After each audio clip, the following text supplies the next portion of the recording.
GAC Sports Network welcomes you to the following presentation of the Great American Conference.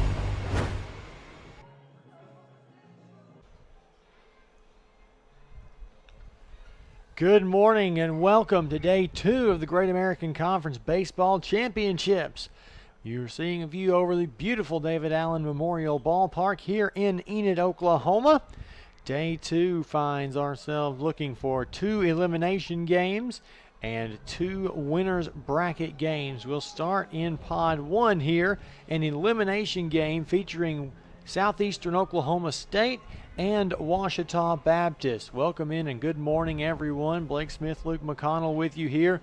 And after a very interesting opening day of action, these teams look to play their second game in as many days. And Luke, for these two teams, it's win or go home the rest of the way.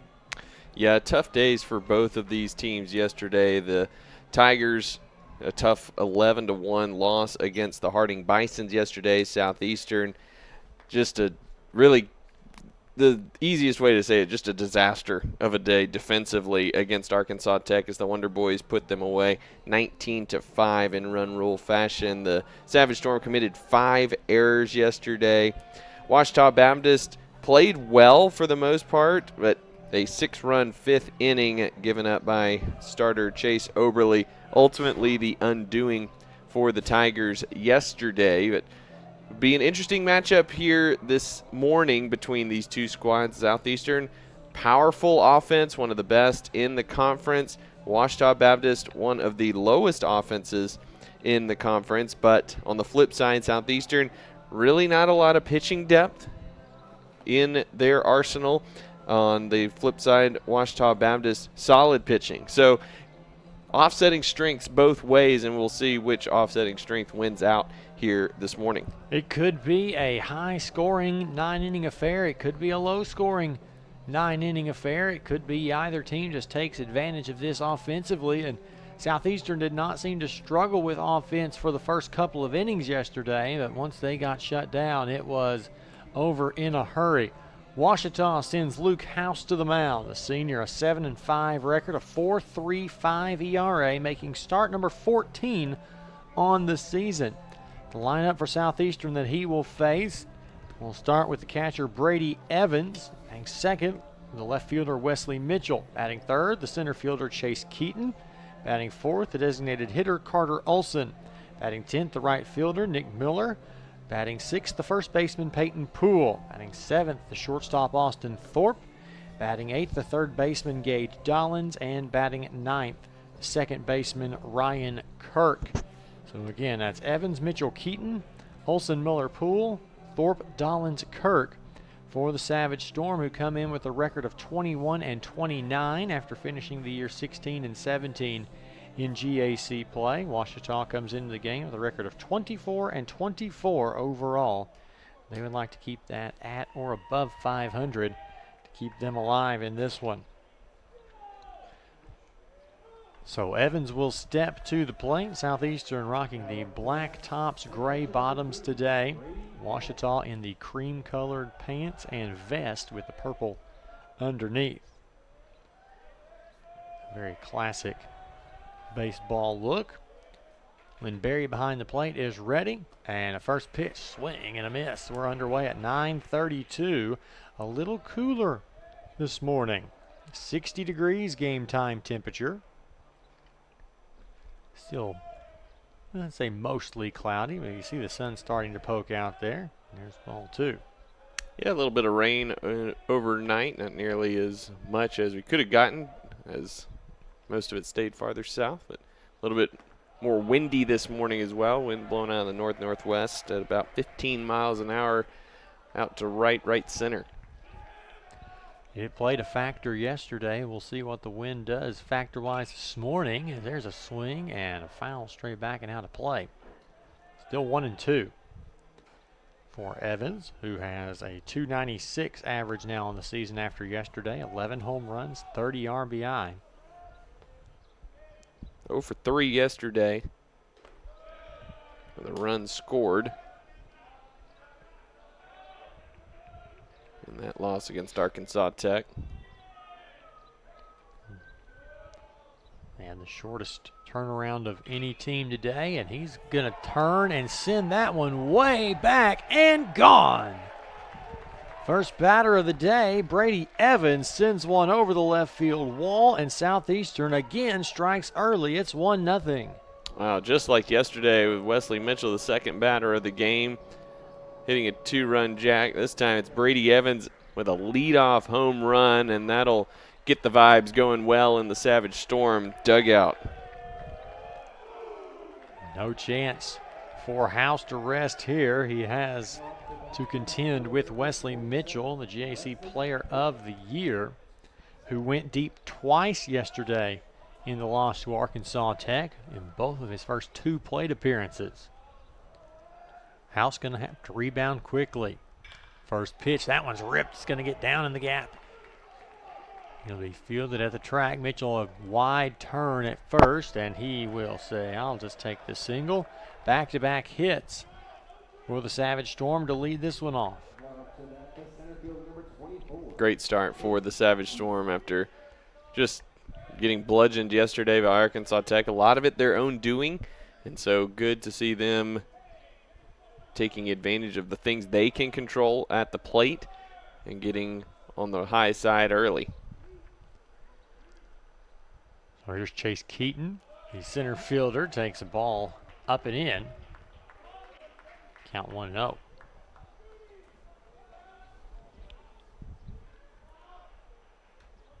To note, Luke House, 5 complete games this season. That one lifted out to center field. Playable for Nowell, who makes the grab, and that's the first out of the inning for Luke House. So he'll have some leash here. The ability to go deep in games. So we'll see how that holds up over the course of the morning against this powerful offense. Big breaking ball in there for a strike to Carter Olson, the big designated hitter. Couple of plate appearances yesterday. He was pinch hit for in the later innings. Couple of Southeastern guys have to get some at-bats. And so 1, yes, he did go. That one gets away. It's quickly 0-2. Yeah, Olson a rough day at the plate yesterday, 0 for 3 with a strikeout. Looking to bounce back here today. Really, outside of Mitchell, it was a rough day for pretty much everybody for Southeastern at the plate. Quickly 0-2 to Olson, grounds it right back up the middle. It's gonna be barely, and wow, what a double play turn by Wesley Scott. Dives and gets the first batter Mitchell out there at second, and then fires across to first just in time. So Southeastern is retired. They get 1 run on 2 hits. No errors and nobody left. What a play to send us to the bottom of the first. Southeastern 1, Ouachita coming up.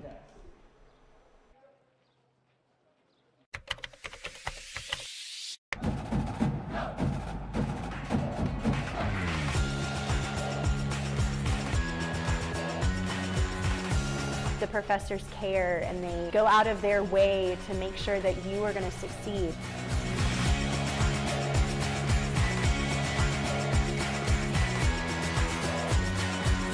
Hi, I'm Rolante. I'm a sophomore at Southeastern, and we help make this video. What does it mean to be a Ranger? It means smaller class sizes, so you're seen and heard. It means graduating debt-free, like over half of our students. It means getting help when you need it through financial aid and scholarships, like more than 80% of our students. To be a Ranger, you're rowdy with excitement. To be a Ranger, you care about your education. To be a Ranger, you saddle up to a challenge and ride to success. Rowdy lives here. Rangers live here. Northwestern. Success lives here. Southeastern with a leadoff home run. They can't get anything else out of it, though, so the damage mitigated to 1 on Ouachita's end. Now they'll try to attack Colton Clausen, the starting pitcher for Southeastern. 3-2 with a 7.03 ERA, making his 11th start of the season. He has walked 30 men, struck out just 19 in 48 and 2/3 innings. He will contend with the top third of the Ouachita order, starting with the center fielder Isaac Nowell, a .352 average, 7 home runs, 27 driven in. Gets on base at a clip of about 42.9%. First pitch he sees is chopped to third, fielded cleanly by Dollins, fired across, and there's 1 pitch, 1 out. Now stepping in, the shortstop number 6, Wesley Scott. So we saw Wesley Scott with an impressive double play to end the top of the first inning. He'll come to the plate early and try to help his pitcher out in that way as well.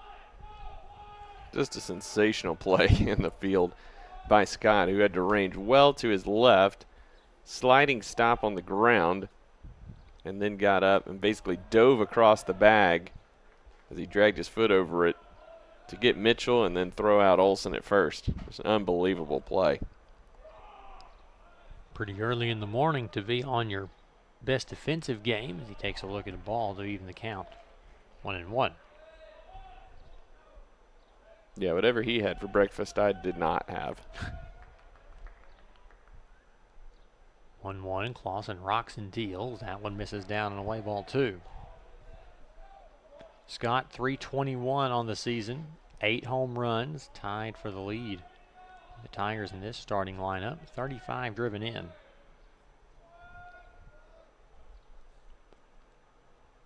He'll take a big hack at that one and foul it off to the left side and out of play. Count evens at 2.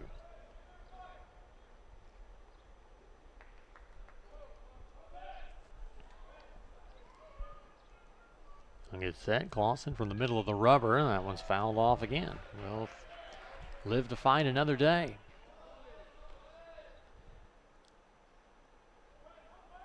52 hits surrendered by Clausen, 38 earned runs, 19 strikeouts, 30 walks. Batters hitting .277 against him. That ball is outside and runs the count full. You have to imagine, if you're Ouachita, you want to see a lot of pitches because you would think Clausen bound to make a mistake here. The payoff pitch is in there, strike 3. Scott frustratedly tosses his bat back toward the dugout. Thought he drew ball 4. Lynn Berry says, no, sir, you're going back to the dugout. There's 2 away. I'm not sure if Scott was just trying to sell that or if that frustration was genuine, that he thought it was inside. Here's Kendall Cassidy, the first baseman. Takes a look at strike 1, a little backdoor breaking ball. Cassidy, a .306 average, making just his 22nd appearance, 20th start of the season. He swings the 0-1 pitch, grounds it weakly to first. Nice bounce, played on a hop by Poole, 3 unassisted, and the Tigers go 3 up and 3 down in the first inning. So through 1 inning, Southeastern holds the 1-0 lead here on the GAC Sports Network. SWASU has been saying that the focus is you for 20 years.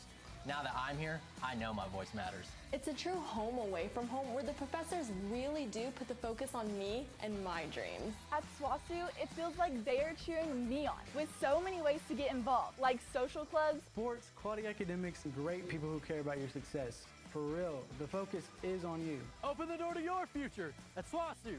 Go Dogs! SWASU, the focus is you. At Rogers State University, I've been able to develop leadership skills as being the student body president, and I've been able to see firsthand how they respect and listen to the students here. I really wanted to make a difference, whether it's on the field, in the community, or in the classroom, and RSU is helping me make that happen. As a student and single father, everyone here at RSU has gone out of their way to help me.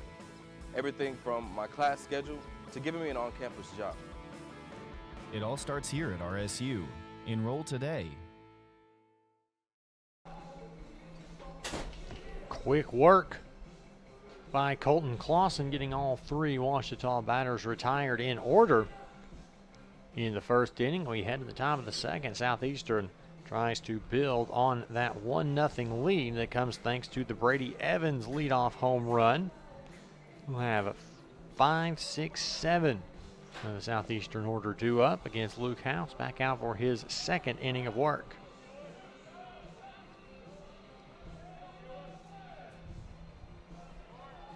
Nick Miller will lead things off for the Savage Storm. Starting in his 23rd game of the season. 271 average, 10 home runs in just 85 at bats, 31 driven in. Slugging .682 as he looks at ball one from House on the changeup that missed down.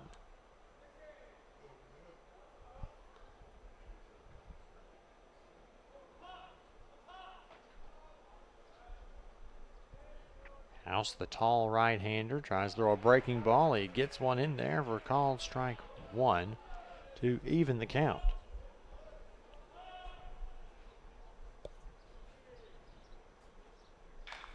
It's a swing at a fastball, grounded to second. On the way to the play is House covering, so a very rare 4-1 put out to retire Miller. Well, that's some good communication there by McWilliams, the second baseman, as Cassidy rolling to his right. Probably not going to have a great angle. It's going to be a really difficult throw for him, but with McWilliams rolling to his left, a little bit easier of a throw to House covering over at first. So good communication there, calling him off. First pitch breaking ball in there for a strike to Peyton Poole.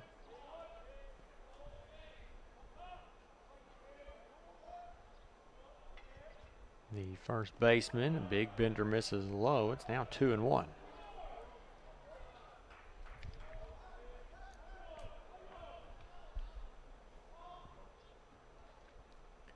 House, not a slow worker, kind of average speed, and he gets Poole to swing and miss on that breaking ball. 2-2 the count with one out here in the top of the second inning. Fastball pushed right side and out of play. We'll do it again.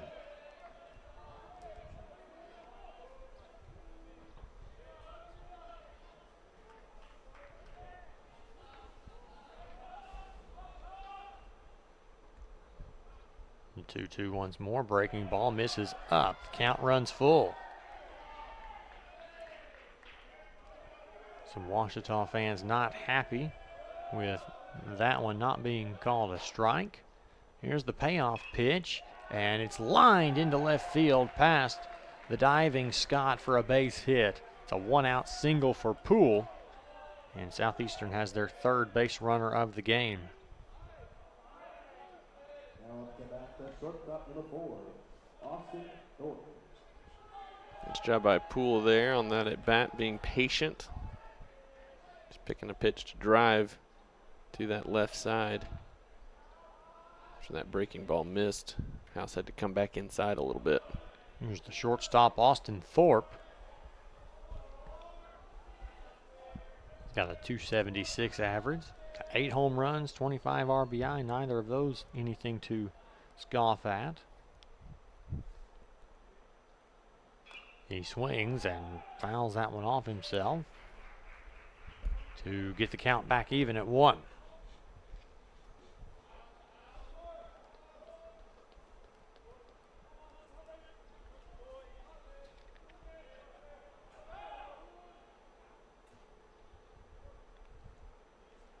House comes set, deals, no runner, and a foul ball off to the left side is 1-2.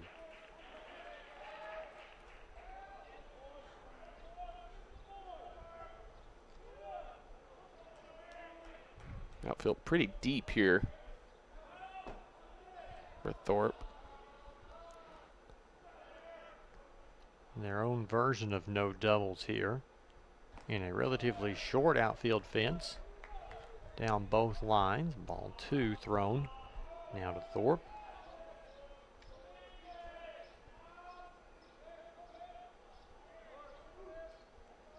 Two the count. And here's the pitch. That one's lifted stays on the infield. Second baseman McWilliams comes on and makes the catch. P4 on the putout, and there's 2 away. Poole remains stranded at first base.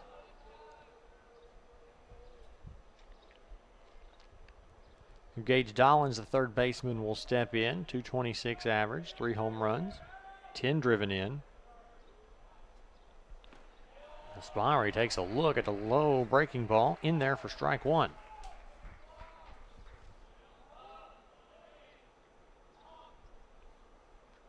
House comes set again pretty quickly, trying to speed his own pace up. Runner goes, fouled back out of play.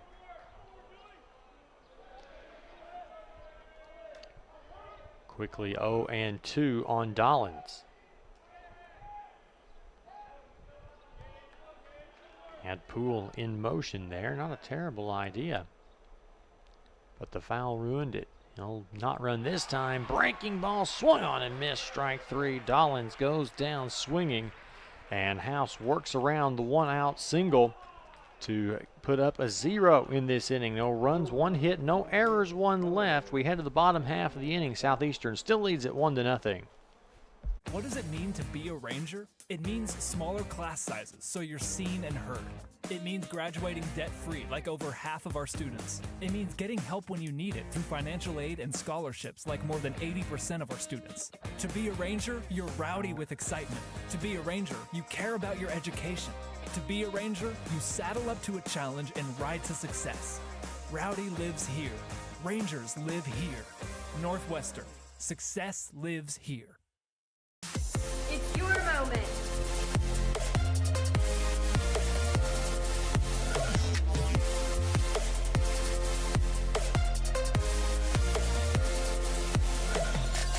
It's your moment.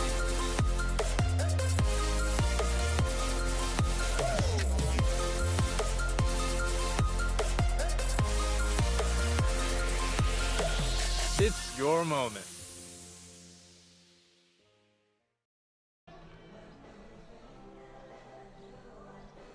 A beautiful morning here at David Allen Memorial. And Ouachita still looking for their first hit of the game. They went 3 up, 3 down in the first inning, so they'll have the middle of their order coming up, starting with the third baseman, Garrett Graham. Junior wears number 39. He'll take a look at a ball outside from Colton Clausen.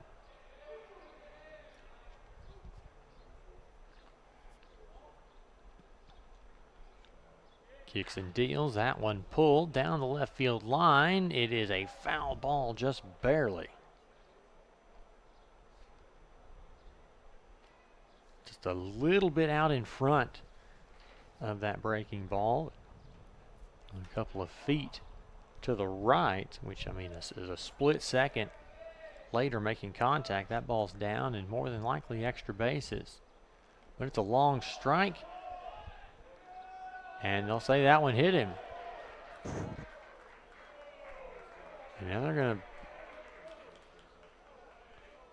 ask if there wasn't a swing. That may have been a foul.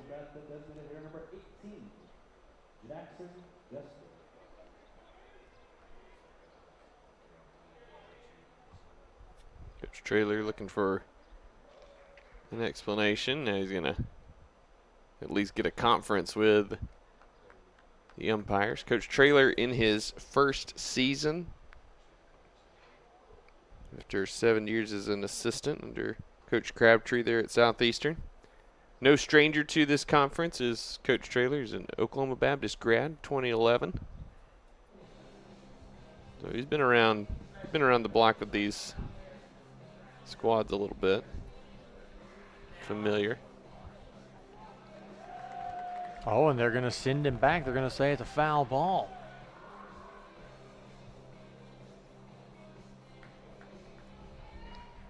They're going to say it was part of a swing. It's very rare that those conferences end up with a different result than what was already done, just because there's usually not enough information to overturn what the ruling on the field was, but that's different here. And all that being said, counts now 1-2.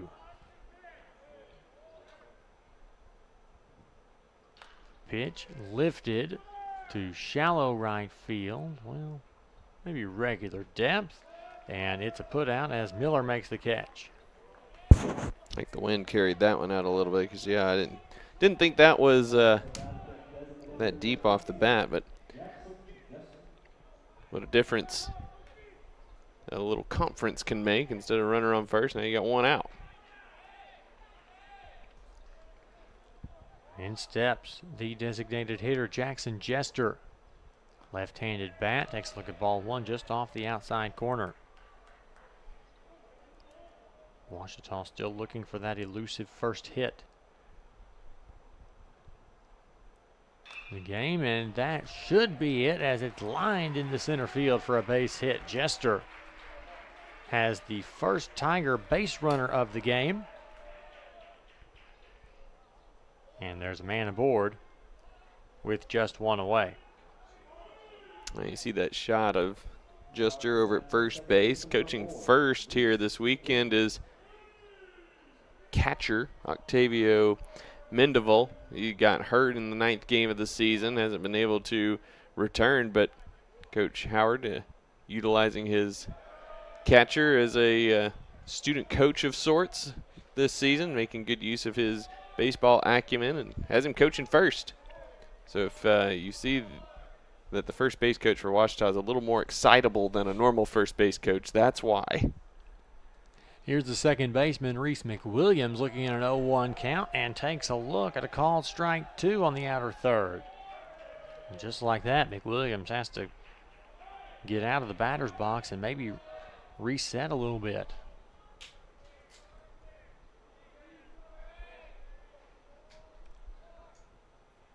Oh, 2 the count quickly. McWilliams will watch one in the dirt.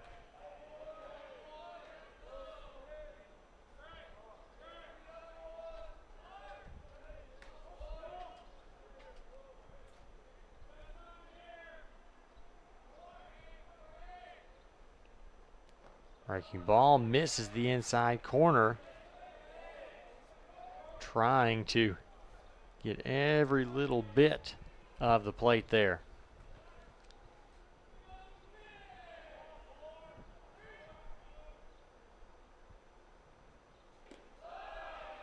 That pitch misses outside as well. So now the count works full after being a quick 0-2 on McWilliams.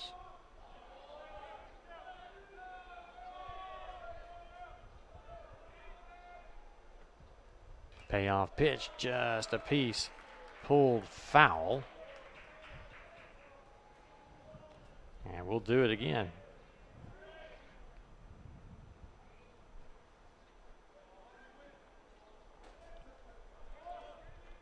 Clausen's had a pretty good start. He'll come set. Check on Jester at first. No runner, high fastball swung on and missed, strike 3. McWilliams took a little longer path, but he's down on strikes either way, and there's 2 out. Nice pitch there from Clausen, challenging McWilliams up at the top of the zone, and Williams couldn't catch up to it. Clausen looking pretty solid so far here in his 2nd inning of work. He's only given up 1 hit. He's got a couple of strikeouts. Exactly what he needed to do starting this game. First pitch breaking ball is a strike to Gavin Jacobs, the right fielder. Heavy on the first pitch breaking balls today.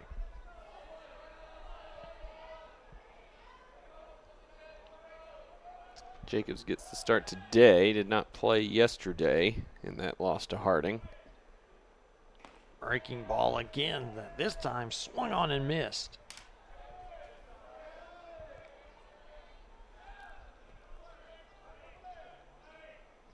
And quickly 0-2, a strike away from getting out of the inning.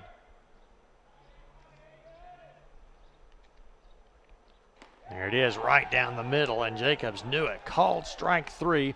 Third strikeout of the inning, or of the game rather, for Colton Clausen. No runs, 1 hit, no errors, 1 left for Ouachita. We head to the top of the third. 1-0 Southeastern on the GAC Sports Network. Running outdoors, you got to take what nature gives you. We'd like to say we run when they don't. So we want to give you products to be able to run when you don't think you should run, when it's pouring rain outside, it's snowing. We're going to have products for you to get out there. You don't get better sitting on your butt not training. You got to get out there and run.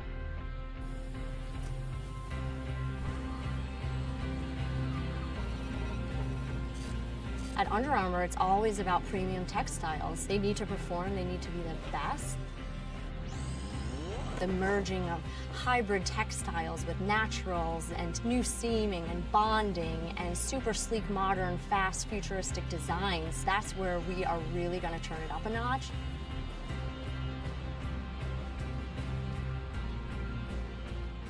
If you look good and you feel good, you're going to perform better.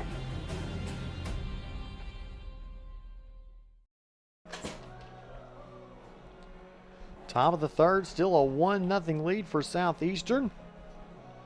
Luke House back on the mound for Ouachita. He's gotten through the first 2 innings with just 30 pitches, which is pretty good pitch count.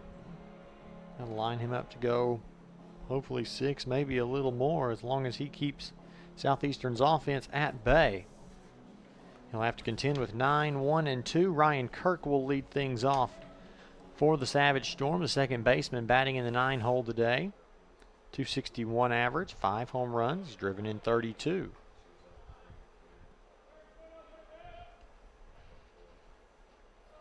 Now to that is second baseman number 13, Ryan Kirk. The right-handed bat will step in.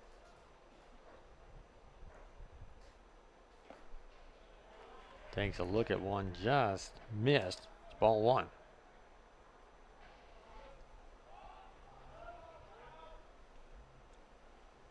House kicks and deals. That one lifted up toward foul territory, in foul territory, trying to make a catch, but it's out of play. Nice effort there by Bolin and by Cassidy to chase that one over until it was just completely out of time. You know, there's no gate separating the walkway in the bleachers from the field. Always wanted to see a player actually actually take the stairs into the stands to make a catch. Well, he has to have at least 1 foot still in the field of play. Well, that one could have happened. That hit right on that first step there. Counts 1-2. Breaking ball, pulled foul, third base side, and we'll do it again. Just needed to take a different path next time. Let that ball hold up a little while longer just to give you that creative gene to get things fixed. 1-2 the count. House rocks and deals. That one's lifted into left field and down for a base hit. That's going to go all the way to the wall. Easily turning and standing up with a double is Ryan Kirk.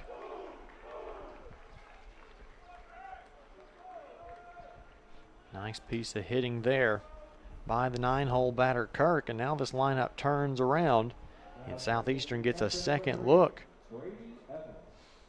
at House and see if they can't string a couple of things together.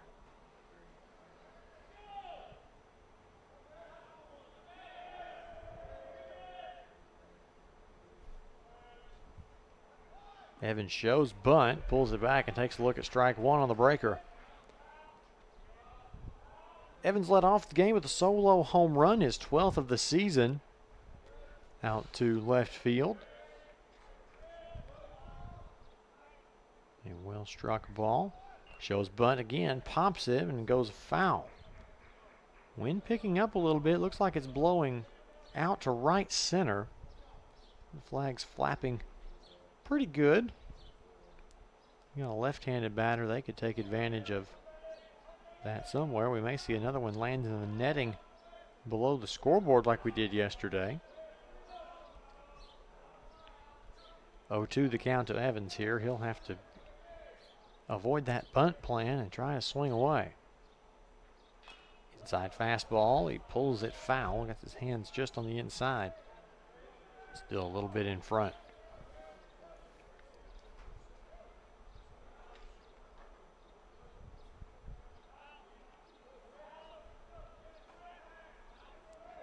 We'll do the 0-2 again.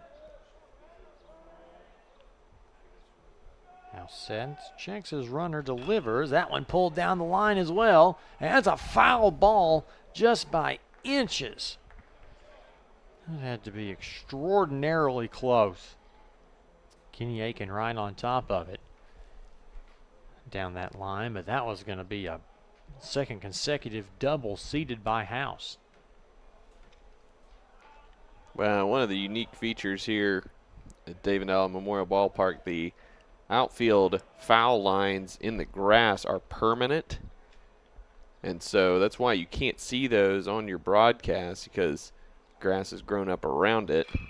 That one lifted out to center field. Going to be deep enough to move the runner. A little hop for a catch by Nowell. And Kirk will coast into second base on the fly out by Evans. There's one away and a man on third.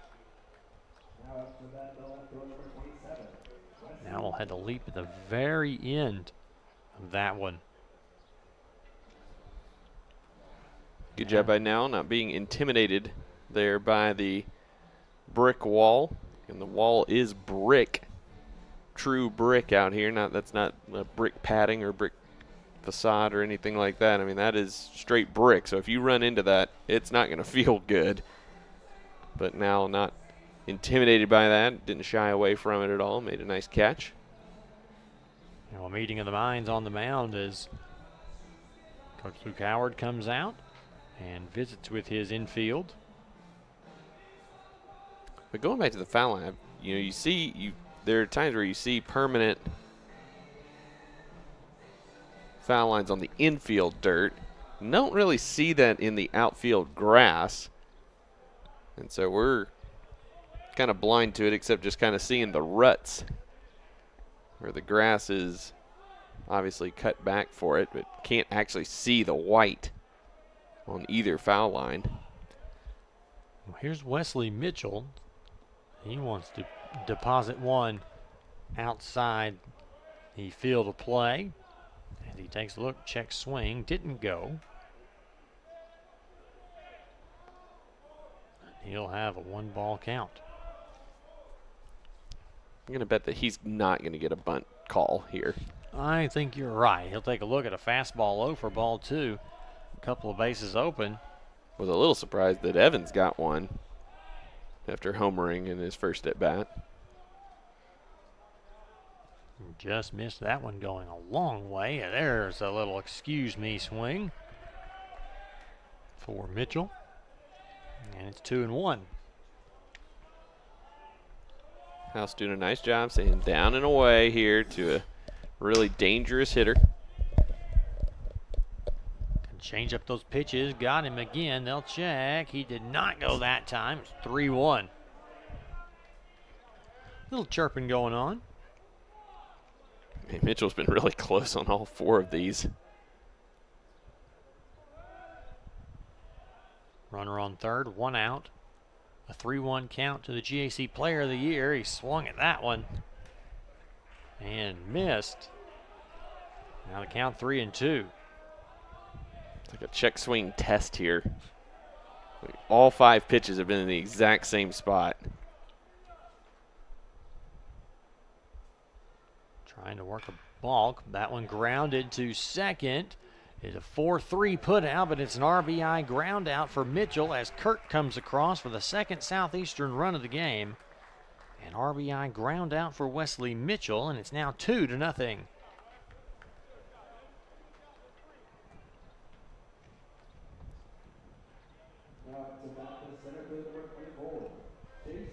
It's a nice job by Mitchell overall, though. Staying off, making House throw him one that was appetizing enough to poke toward the right side of the infield to allow Kirk to score.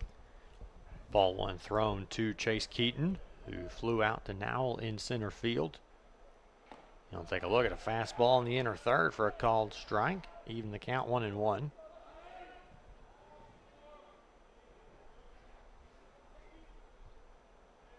House back to the windup. He'll fire. He went around. And Keaton. Another little check swing. 1-2.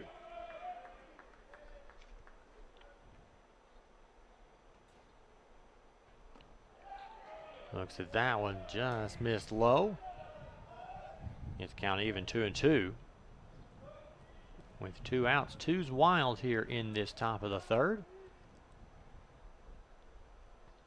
Breaking ball, that one lifted out to right center, going back toward the scoreboard. Looks, it's off the top of the scoreboard, and that's an automatic double.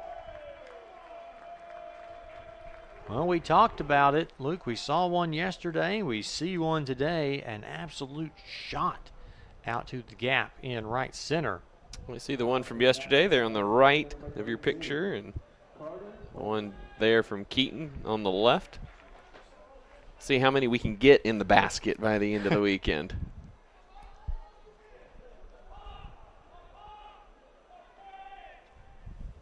So now a man in scoring position for Carter Olson with 2 out here in the inning. And just for explanation, that the scoreboard is even with the wall, so that's why it is not a home run. Olson swings at the first pitch, drives it deep out to center field, and it is out of here. A big shot for Carter Olson, and he is the 5th Savage Storm hitter with double-digit home runs on the season. His 10th increases the Southeastern lead. It's now 4-0. Olson shaking off a rough day yesterday, and a double play ground down in his first at bat, getting on the board with the big home run right over the batter's eye, just to the left of center. Definitely some wind aid on that one, no doubt, but it was a bomb there from the designated hitter. A called strike 1 to Nick Miller. He grounded out on that weird 4-1 put out. So a solo shot and a 2-run home run so far by Southeastern's offense. And quickly Miller behind 0-2 after a swing and a miss on that one.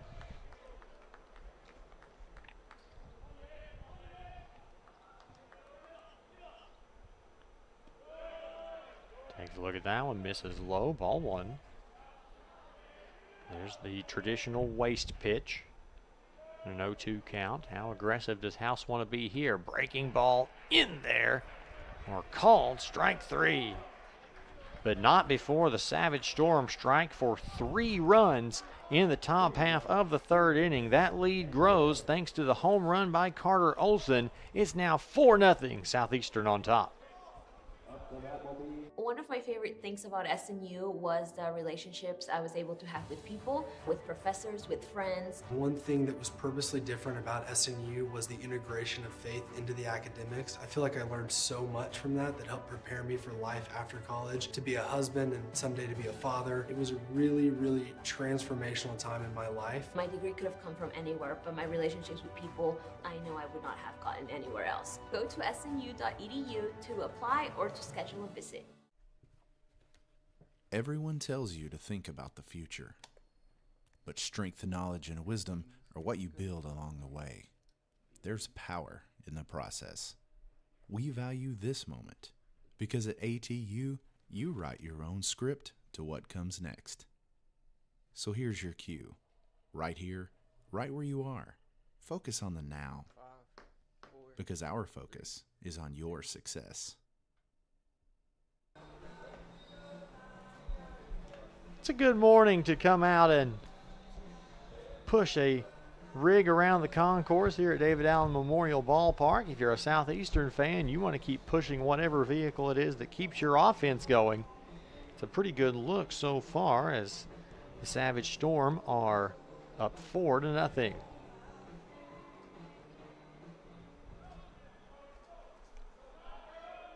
8-9-1 due up for Ouachita here in the home half of the third. Joseph Boland, the catcher, will lead things off.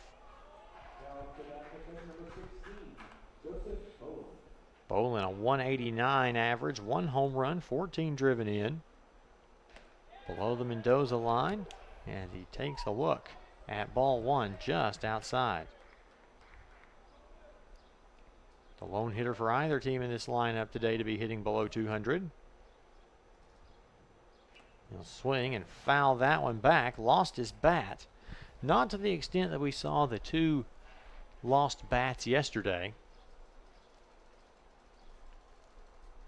Still wants to take a second and get himself a little more feel for his bat.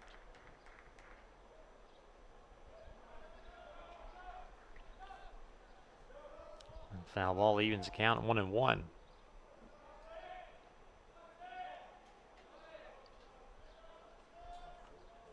Only 3 hitters in this lineup with averages below 250. And Bolin will lift that one out to left center field. That could be trouble. Down to the gap, track, wall. It's out of here.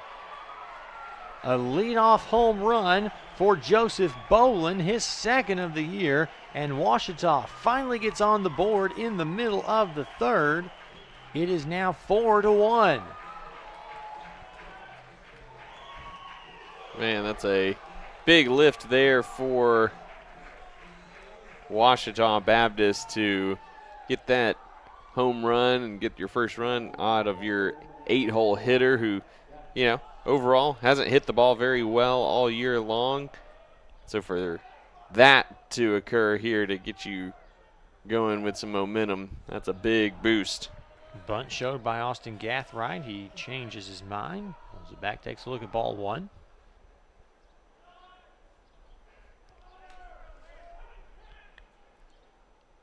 Second pitch to the Tiger left fielder's a big swing and a miss. Gathright, 290, making his 41st appearance.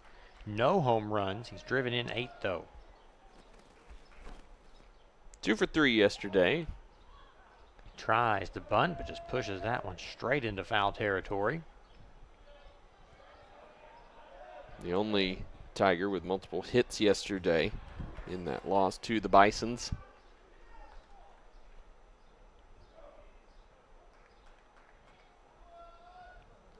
One, 2 again. Glosson kicks and deals. That one chopped third base side. Well placed. Diving throw across the diamond and not in time. And Gathright has the 2nd consecutive hit for the Tigers. He's on with an infield single. Tough play over there for Dollins. It hits fair in front of the bag. It's tailing to the left. Don't know if it would have gone foul, but he did probably the right thing there, because if it does stay fair and he just lets it go, then that's an easy double, and it's just past third base in no man's land. Back to the top of the order. Here's Nowell. He swings and sends one straight back. Grounded out to third in his last plate appearance back in the bottom of the 1st. He finds himself with a man aboard, and the Tigers finally with a run on the board and a couple of hits to go with it here in the bottom of the 3rd.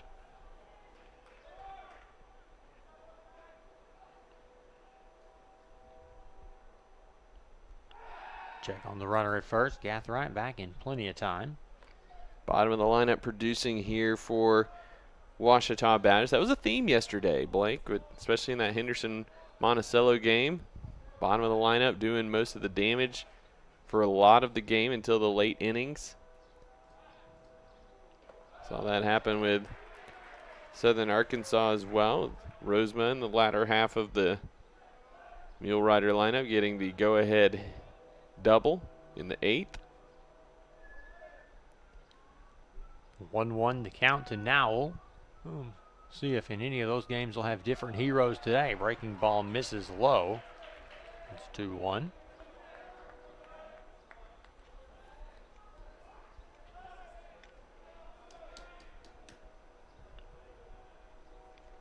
Couple of action clock violations yesterday as well. Counts 2-1. Clausen sets, steals, breaking ball, fouled back. Just got a piece of it. And stays alive. It's now 2-2.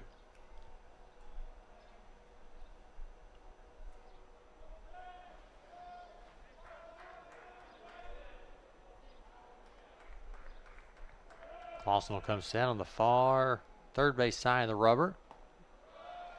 Pitch just inside, almost hit Nowell. He had to duck away, but he was still able to miss that one and avoid getting a free base. Now the count's run full, and we'll see if they put Gathright in motion on the pitch here. He will go, and it's ball 4, so he can ease up as he heads on to second base. Nowell works a walk, and that's 3 consecutive base runners for Ouachita. Tough here for Clausen, who looked great through 2 innings with 3 strikeouts. And now rolling through the lineup a second time. We'll see how long his leash is. Nobody up and throwing yet in the Southeastern bullpen. Coach Traylor not afraid to use a lot of pitchers. He's got to like how his starter went those first 2 innings, and that's probably given him a little bit of leash. But how quickly he lets Ouachita back in this game will probably dictate how much time he gets left.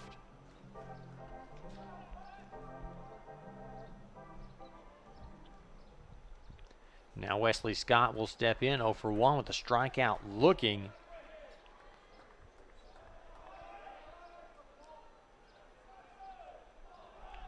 We'll see if he can avenge himself here in this big 3rd inning.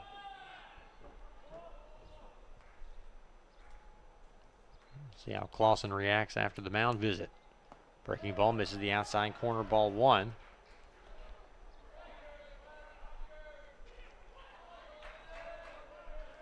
Been getting deeper into some counts here.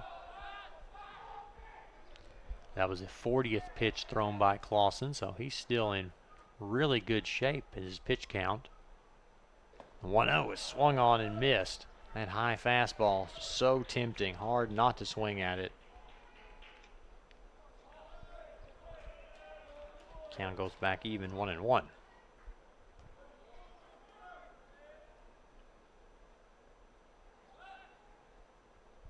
Pitch on the way. That one gets the outside corner, 1-2. Scott in danger of falling victim to the strikeout again.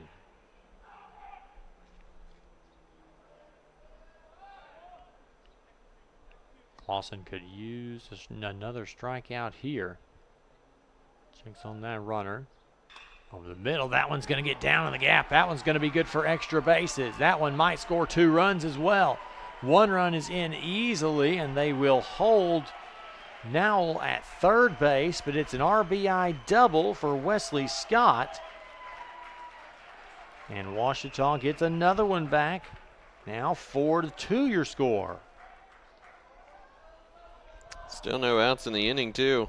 That's probably why Nowell got held at third. No need to get greedy with the heart of the lineup coming up. We'll see what Cassidy can do. It looks like there may be some moving around in that Southeastern bullpen. First pitch to Cassidy gets the inner third for a called strike. He was looking for something away that he could push the other direction.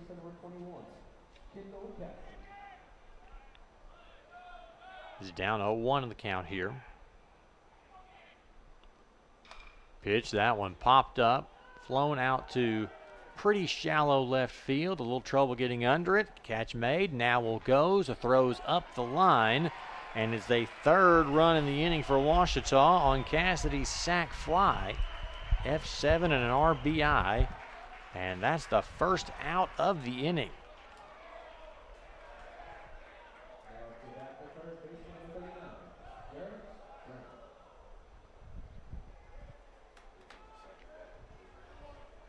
So a man now at second, just 1 out in the inning. And a chance for Garrett Graham to join the hit parade. He'll take a look at strike 1 on the outer third.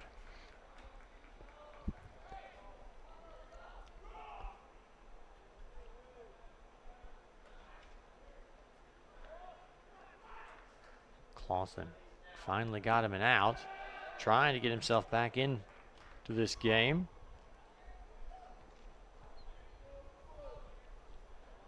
1-1. Both teams so far with 3 runs in the 3rd inning. The difference, Southeastern's leadoff home run by Brady Evans. Breaking ball, fouled straight back into the netting.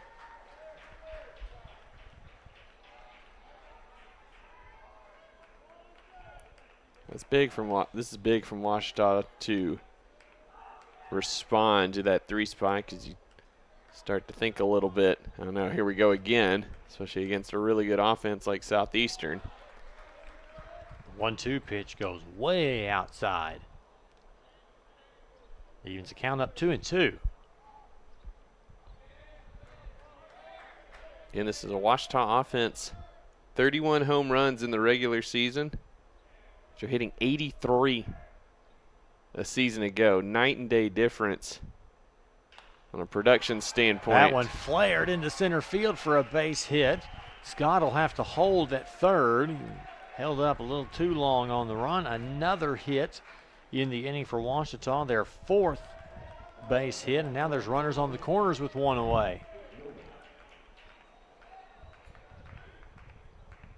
Now there's a few bodies up and moving around in that Southeastern bullpen.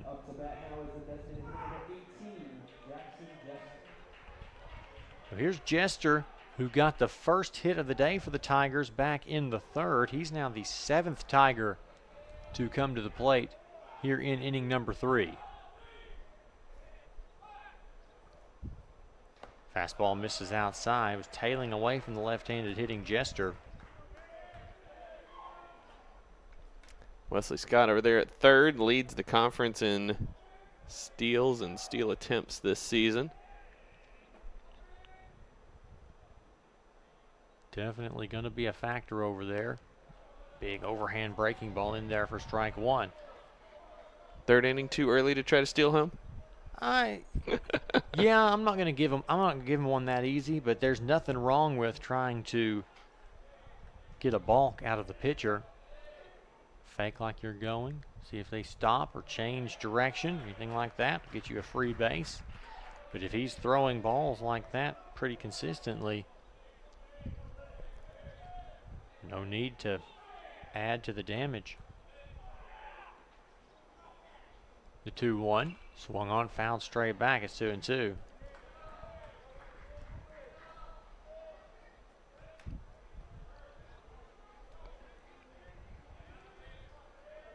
Graham over there at first hasn't really threatened to take off for second.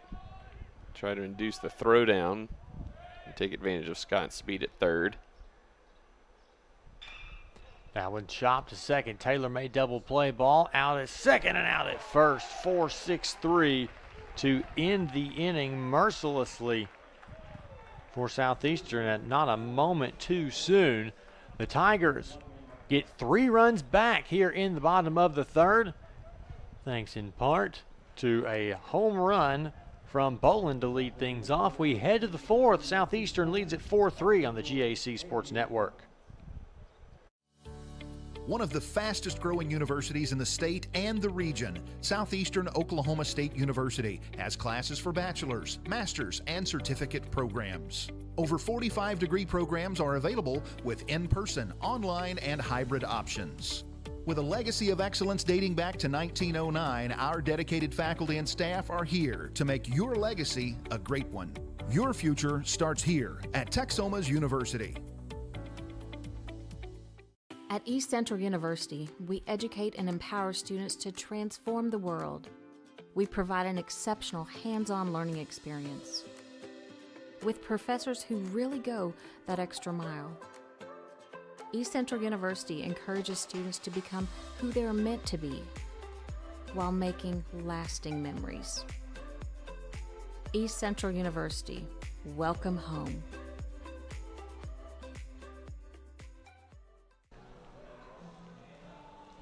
Nothing wrong with keeping the sun off of you out in the part of the day when the sun's going to be hitting directly overhead. It's 4-3 Southeastern here in the top of the 4th. To take you through the middle innings, here's Luke McConnell. Thank you, Blake. Southeastern coming to the plate with first baseman Peyton Poole singled back in the 2nd inning.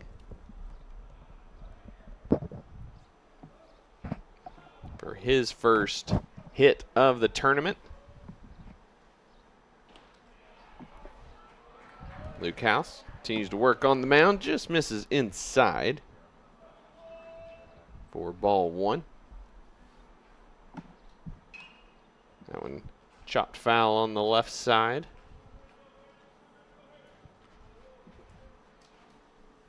1-1 the count to Poole. 284 average in the regular season.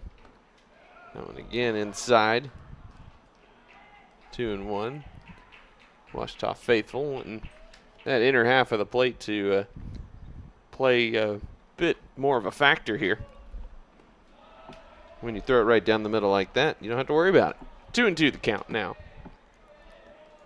for the junior out of Benbrook, Texas.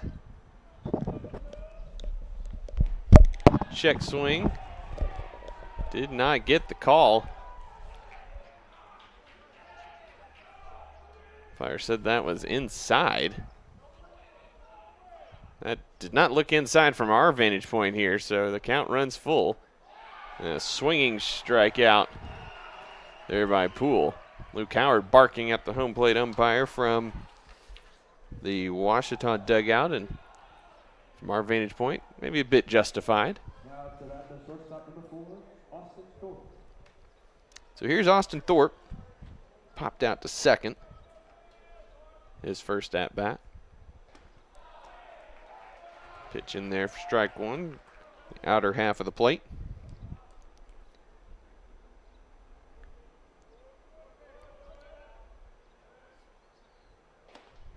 Way inside for ball 1. Southeastern offense since the end of March averaging nearly 11 runs per game coming into this weekend's tournament. Just 5 runs yesterday against Arkansas Tech as Thorpe waves at that one. Still managed to put up 4 home runs yesterday, but 3 of those were the solo variety. Wonder Boys were more than content to live with that. Thorpe pops that one off the end of the bat out into left field, and a diving attempt by the left fielder Gathright comes up just short. And Thorpe on his horse gets into second with a double. Good effort there by Gathright, who takes a moment to collect himself. We're going to need some maintenance or take care of some broken sunglasses, it would appear.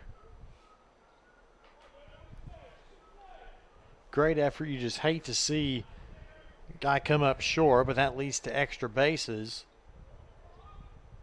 First hit for Southeastern since the Olsen home run.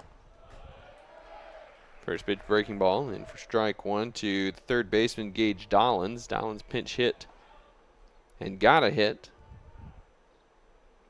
in the 7th inning yesterday. Looks at another one for strike 2. So the inner half for the lefty appears to be fair game for House.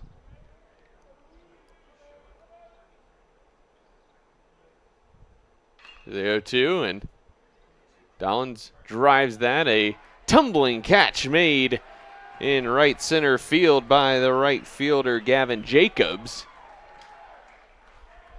to retire Dollins and keep Thorpe sequestered at second base. A nice job there by Jacobs. And a great job getting up quickly and getting the ball back in to keep Thorpe from thinking about, I might want to take a free base here. Kept him away from third. And with 2 out, it's going to take a true base hit to get that run across and give Southeastern some cushion. Gathright got the shades repaired by the always helpful teammates on the bench. Well equipped to battle the morning sun. A little overcast now. Not expecting rain today. Wind might pick up as the day goes along, but we should stay dry, which we will take. Strike on the inner half of the plate for the second baseman, Ryan Kirk. Slight Bronx cheer there from the Ouachita faithful. Good crowd on hand with it being a Friday. A little more fans of both teams here. That one popped straight up on the infield. Scott calling for it, and he comes in from a shortstop position to retire Kirk. One hit, no errors, one runner left on base, no runs, importantly, for Southeastern in the top of the fourth. To the bottom half of the frame we go here on the GAC Sports Network. Why be a ranger? At Northwestern, with small classes, you can be seen. With over 40 programs from business to nursing, you can be career-driven. With a campus home away from home, you can be independent. With over half our students graduating without student loans, you can be debt-free. And with a mosaic of cultures, you can be you. Northwestern, success lives here. We see you. Your incredible potential and willpower set you apart. You're first to take that leap of faith. First to get to work. First to solve the problem. No burden should be carried alone. We'll be there. Every step, day, challenge. First is your destiny. We get it because first is who we are. Colton Clausen out for his fourth inning of work. Gave him 3 runs in the bottom of the third, but induced the double play from Jackson Jester to get out of that one without further damage and stranding Wesley Scott on third base. First up, the second baseman, Reese McWilliams.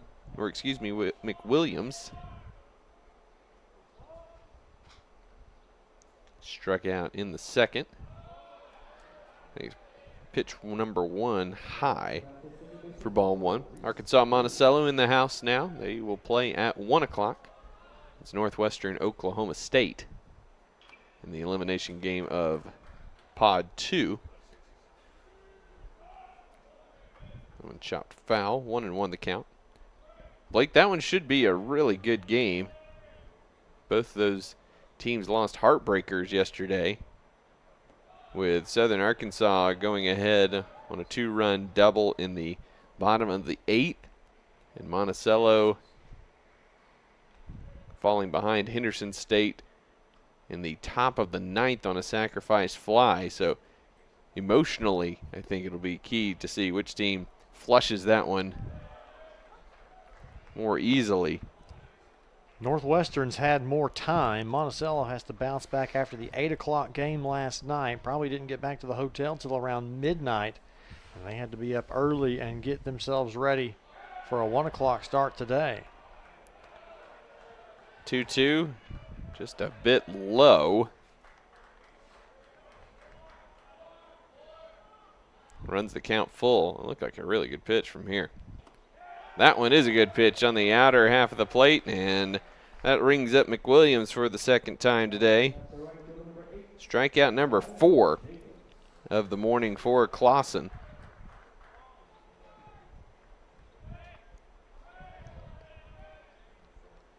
So here's Jacobs, who made a tumbling catch in right field in the top half of the frame. He struck out looking to end the second. Looks at that one for strike 1. Looked like it was a take sign all the way. That one was a well-thrown fastball. Could have gone the other way with it. Pushed one down the line.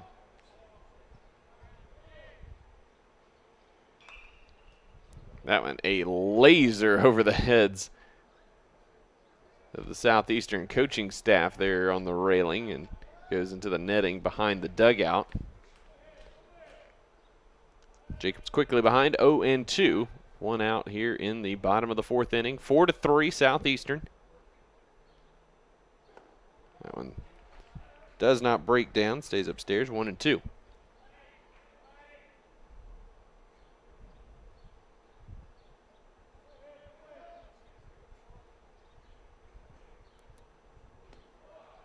That one low.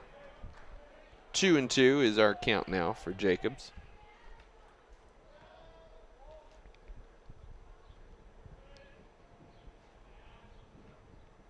Jacobs 222, batter in the regular season, pops that foul out of play behind Southeastern dugout.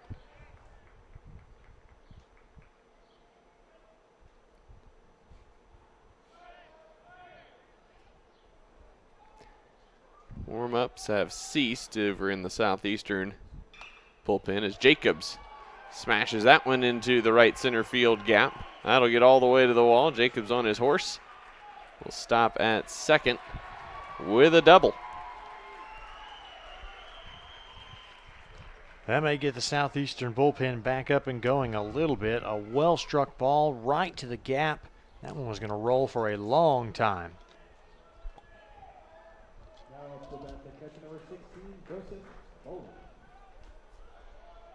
So here's Joseph Bolin, who homered to the light stanchion in left center field last inning, and that kick started a 3-run assault for the Tigers.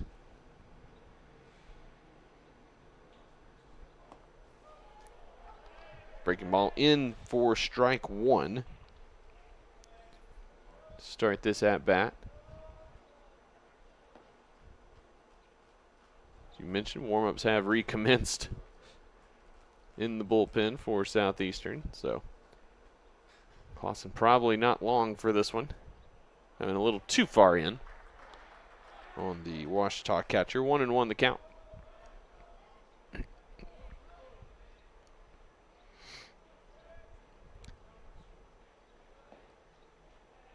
Bolin forced to take over the catching duties when Mendenville was hurt earlier in the year. Skies that one to left field, carrying back. But Mitchell has it in front of the track. Whirls and fires that into Dollins at third to make sure that Jacob stays at second. So 2 away here for the 9-hole hitter, Austin Gathright. Clausen's done a really good job keeping the runners managed, and his fielders have done a good job out there getting the ball back in really quickly.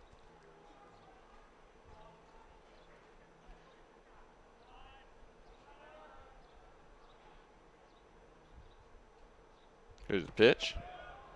Inner half of the plate, called strike one to Gathright, hitting from the left side.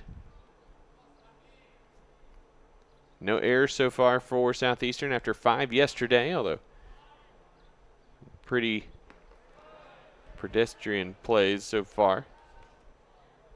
That pitch misses.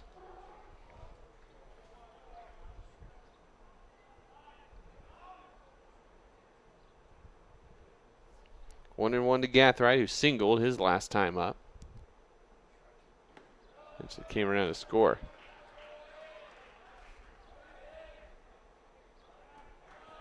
Working with a 2-1 count here.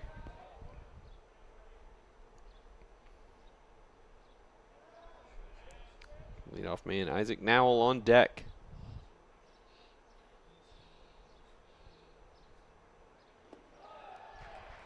One inside. Gathright ahead 3-1. Not wanting to walk the 9-hole and cycle the lineup back to the top.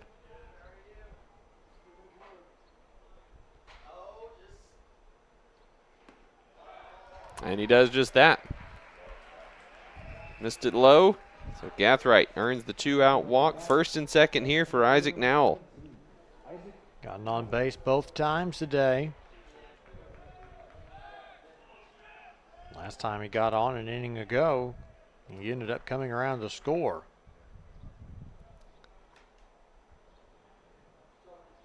Here's Alan Traylor coming out to the mound. Let's see if that's going to be it for Colton Clausen, or if he's going to let him battle the right-handed Isaac Nowell.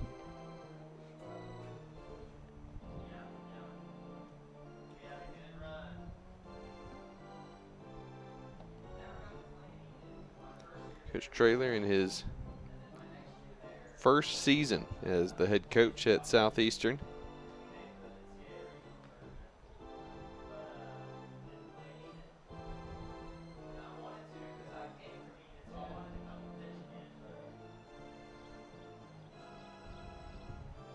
A lot of chuckling going on in that huddle. Seems pretty jovial, and Coach Traylor is going to make the call to the bullpen.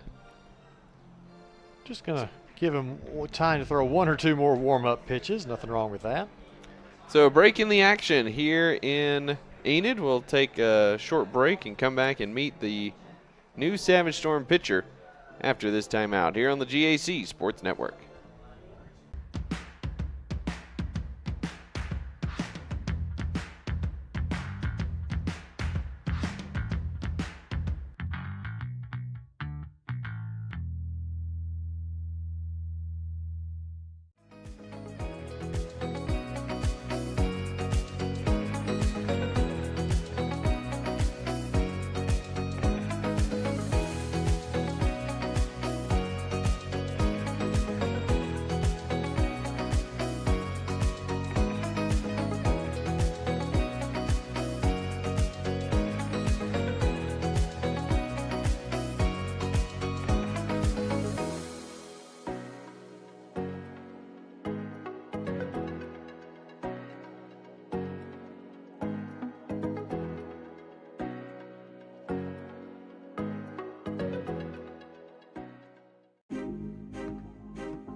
Before the house, before the office, the late nights and new bosses.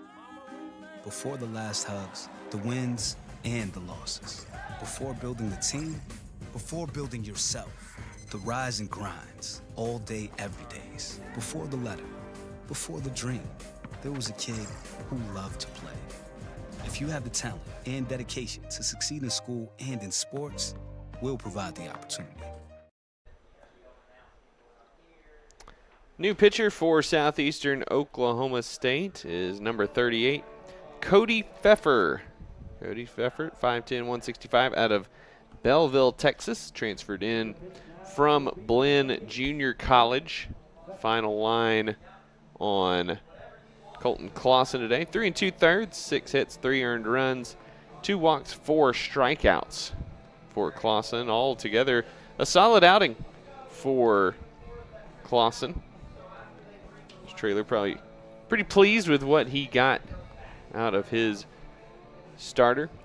Pfeffer, a 4.89 ERA. This is his 18th appearance of the season. 35 innings, 40 strikeouts, just 12 walks. He's given up 19 earned runs this season. He will be counted on to get out of a first and second jam as the lineup comes back to the top with Isaac Nowell. Now takes a strike on the outer half. Pfeffer's first pitch.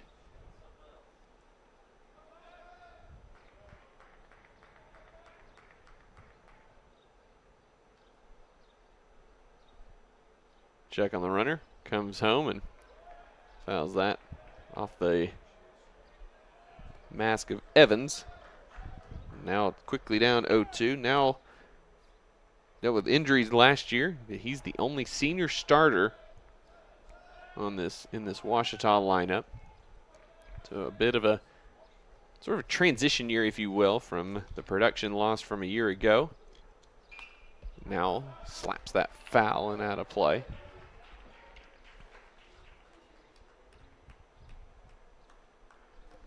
We'll do it again at 0-2.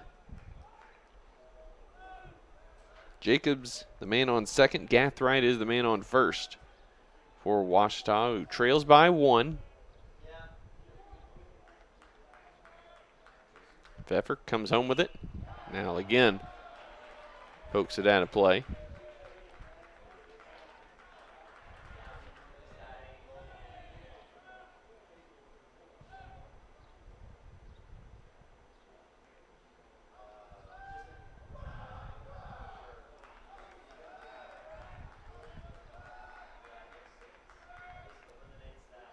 Brings it in.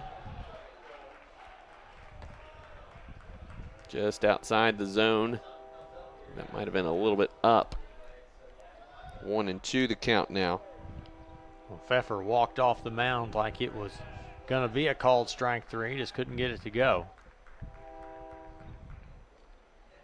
Here's the deal. Now rips it past the diving Dollins. Jacobs being waved around. The throw to the plate offline. And we're tied as Jacobs comes around from second on the RBI single from Isaac, now just past the diving Gage Dollins at third base. A great piece of hitting. You have 2 diving fielders that just can't get there. Couldn't place it better to get through. Tying RBI. That brings up Wesley Scott.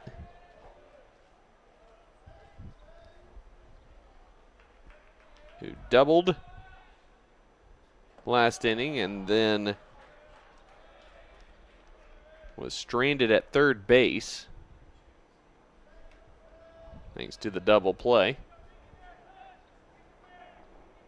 The 2 base runners out there for him right now.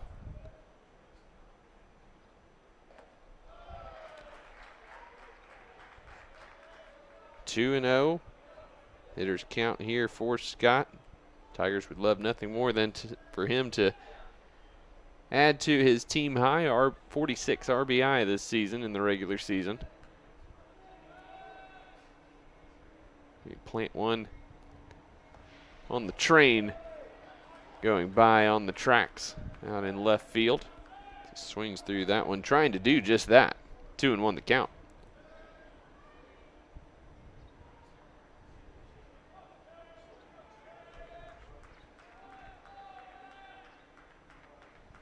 Here's the pitch. Fouled back. A little bit ahead of that off speed there from Pfeffer, and Pfeffer evens the count at 2 balls and 2 strikes.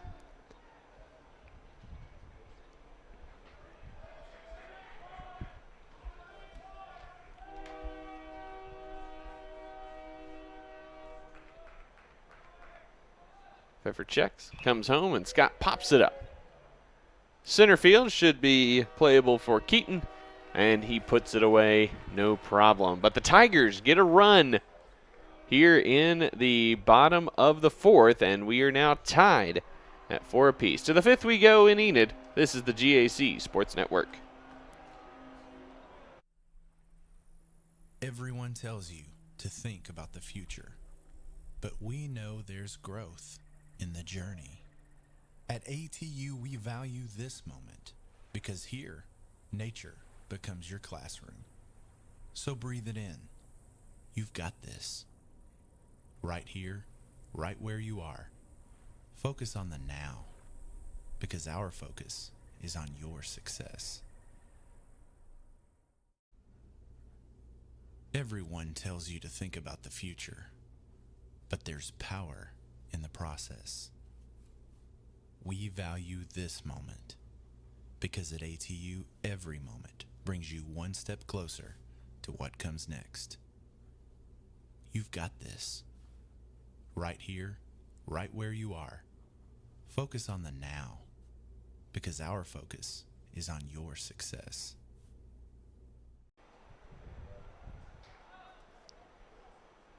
Train rolling on by, as game rolling on by as we're into the 5th inning here at David Allen Memorial Ballpark. Great American Conference Baseball Championships 2025. Again, we're in traditional NCAA format, so 2 pods. The winner of those 2 pods will play next weekend at the higher seed home field. Winner side for each looks like this. Harding and Arkansas Tech on the winner's side of this pod, Pod 1, and Southern Arkansas and Henderson State on the winner's side of pod number 2. Those 4 teams will play at 4:30 and 8 respectively today, and coming up next at 1 o'clock will be Arkansas Monticello and Northwestern Oklahoma State. Luke House back on the mound for the 5th.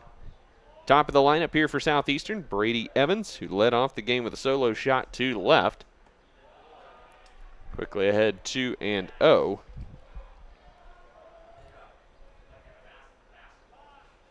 Tight strike zone here this morning, Blake. It has gotten tighter as the game has gone along, which usually it goes the other way, but that's usually an indication that this game may last for a while. We're already coming up on about 5 minutes till 11. Evans chomps that one foul. 2-1 the count. Evans flew out to center in the third. That one misses inside, I believe. Makes it 3-1.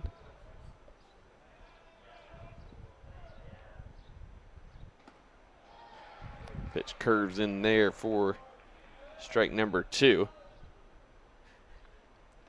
Full count here to Evans. A lot more prone to the breaking balls, getting those calls in the corners than the fastballs, it looks like. And a swinging strikeout earned by House on that breaking pitch. The 4th strikeout of the day for House. That brings up the Player of the Year in the Great American Conference, Wesley Mitchell.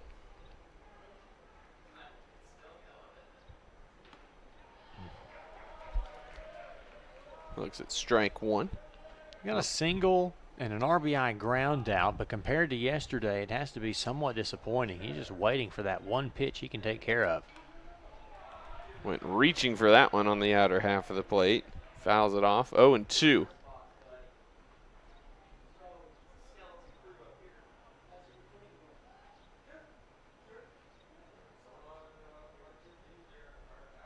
House deals and check swing, rolls foul down the first base line. So we'll do it again at 0-2. The only train we saw yesterday was pretty short. This one's still going.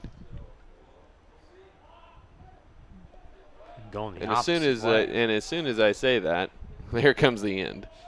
The timing is unbelievable here on the GAC Sports Network. Breaking ball doesn't break in enough. Had Mitchell bailing out of the way, though. 1-2 the count. So we wave goodbye to our friends at Union Pacific, and Luke House waves goodbye to Wesley Mitchell. As Mitchell swings through that off speed, and second consecutive strikeout for House here in the 5th inning. Brings up the center fielder, Chase Keaton. Doubled and scored on the 2-run homer from Carter Olson in the 3rd inning and flew out to center in the 1st. Fouls that one back to the backstop.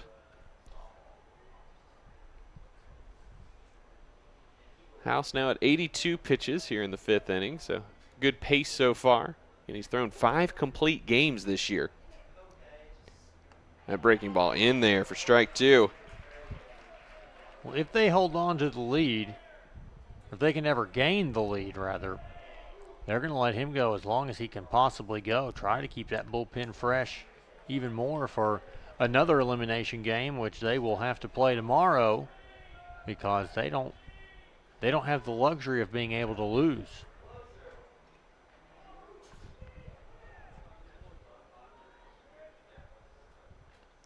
0-2.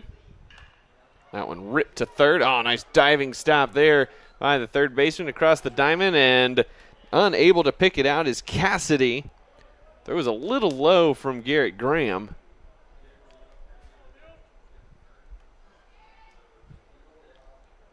But Keaton is aboard on the infield single.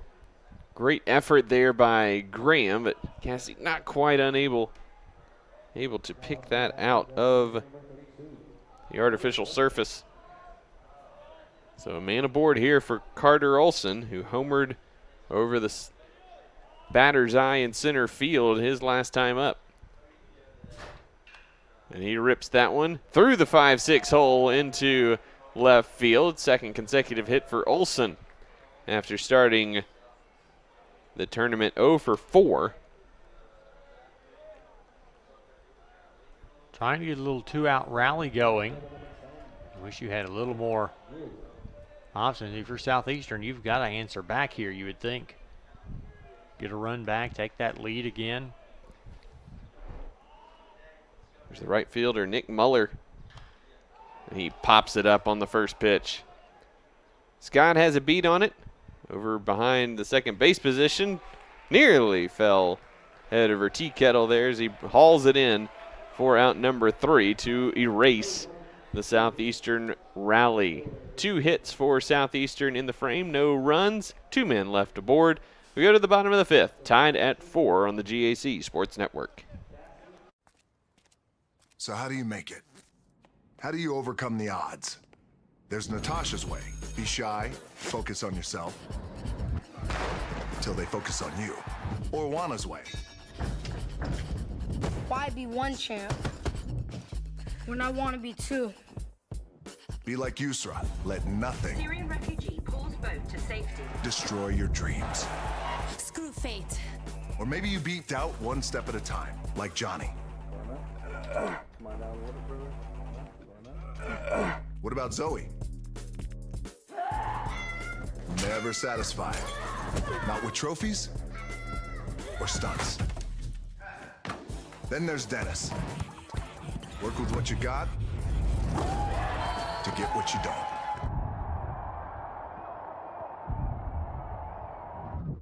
Or you could be like me. Dream of pro football, get hurt, dream over. Find yourself with just $7 in your pocket. So how did I get here? By being the hardest worker in the room. How are you gonna get here?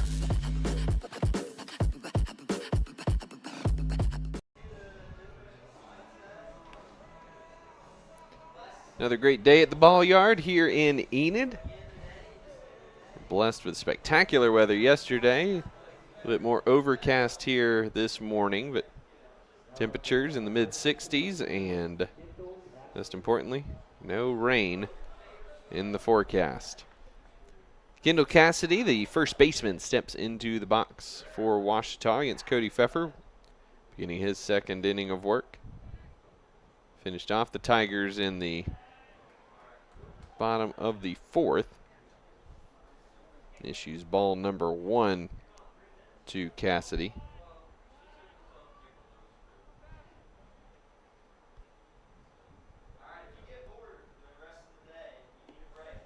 Cassidy over the top with that swing on the breaking pitch.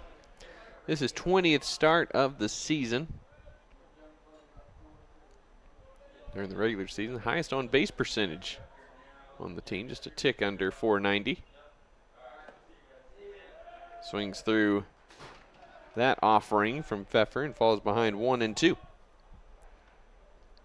Well, you just have to make even a quicker decision. This left-on-left battle. Pitchers hide the ball for so long. It's on the hitters before they realize it. And that fastball catching the outside part of the plate. And Cassidy down looking on the strikeout, the first of the day for Pfeffer. Brings up Garrett Graham. Singled in the 3rd and was erased as part of a double play that ended the inning. Fastball on the outside, stays outside for ball 1.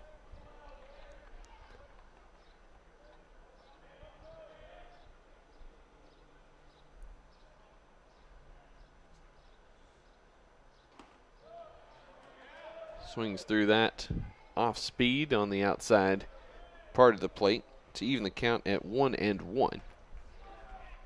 First time back in Enid since 2019 for Great American Conference Tournament. Stays up 2-1. But Blake, this is a kind of a perfect balance of things. It's a great facility, great place to host it. Who's town that's got a lot of experience doing these things, hosting the Division II Junior College World Series each year. So there's the experience factor, and the ballpark, it's not too big, but it's also, not too small either. It's a great middle ground for the Great American Conference as Graham pops that up on the infield. Shortstop underneath it. Austin Thorpe puts it away, no problem. 2 outs here for the Tigers. And we do appreciate the city of Enid, their hospitality. Like you said, they know how to host a tournament, and they know how to take care of broadcasters and league representatives like us, and we're very thankful that we don't have to worry about that kind of stuff. We can just come in here and call ball games and have a good time. Here's the designated hitter. Jackson Jester fouls the first pitch back to the screen.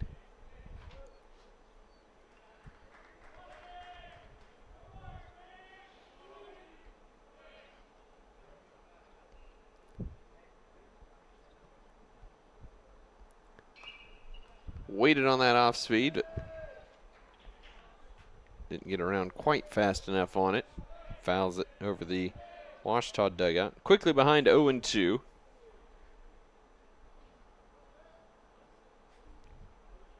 Reese McWilliams on deck, should he have the opportunity. That off speed looked good. Looked like it stayed up just a little bit. 1-2. Nice job by Jester laying off of that. That looked, from this point of view, pretty delicious. Comes back a little faster. Missed again. A little too much playing with your food here, especially with 2 outs. Be aggressive. Go get it. Fan out beyond the left field wall there, taking in the action. And finally, Pfeffer finds the strike zone and sits Jester down, looking his second backwards K of the inning. And the Tigers go in order. No runs, no hits, nobody left. To the 6th we go. Knotted up at 4. This is the GAC Sports Network. Are you looking for a great school with affordable tuition? UA Monticello is the best choice in Arkansas. We offer over 700 privately funded scholarships each semester, and 96% of first-year students receive financial aid. So there's no reason not to apply. With one of the lowest tuition rates in the state, we make your degree affordable. Come tour our beautiful campus or sit down with one of our admissions counselors who would love to answer any questions you might have. At Southern Arkansas University, we believe success comes from grit, showing up every day, ready to face challenges head-on. It takes determination, pushing beyond limits, learning, growing, and leading with purpose. And it takes perseverance, because every setback is just another step on the path forward. That's why we were nationally ranked the #1 best small public college in Arkansas by niche. Southern Arkansas University. Grit, determination, and the ride of a lifetime.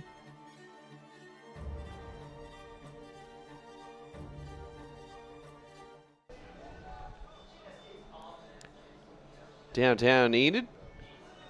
The backside of us here at David Allen Memorial Ballpark.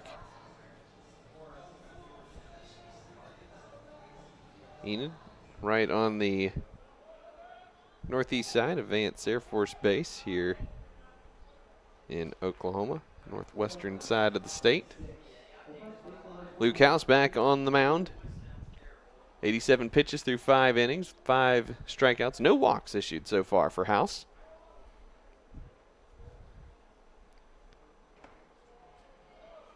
First pitch breaking ball does not break enough in for the first baseman, Peyton Poole.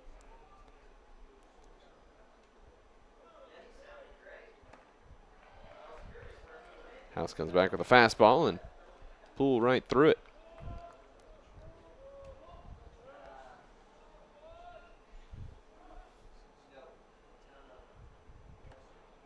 Breaking ball stays up. 2-1 now.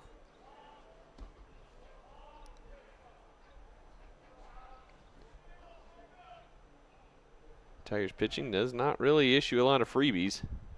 That one on the inside part of the plate evens the count at 2-2.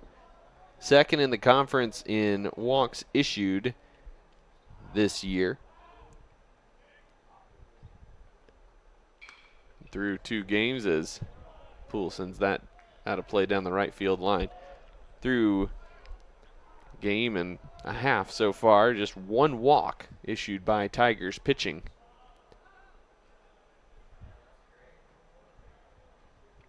They're also second in hit batters as well, as Poole gives that one a ride out to center. But Nowell is there, running to his left to take care of the first baseman for out number 1.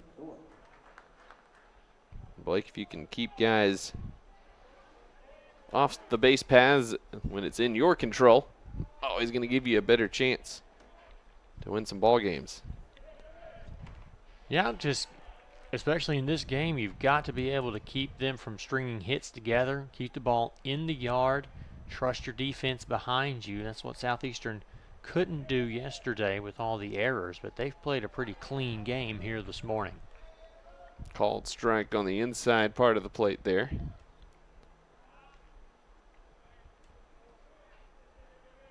One popped up out behind first base of the right fielder coming in, misplayed it off his glove. That was Jacobs, and that's going to be an error on the right fielder Jacobs, who had a long run but got there in time. And Thorpe ends up on second base as a result of the E9. First error of the game for either squad, and now Gage Dollins with an RBI opportunity here with Thorpe out at second. He grounds that one foul just to the right of first base. Just as we say, this game's been played pretty cleanly. A frustrating error on Ouachita. They could be a pitch away from getting out of this inning. Instead, you got a runner in scoring position. Beautiful breaking ball in there for strike 2.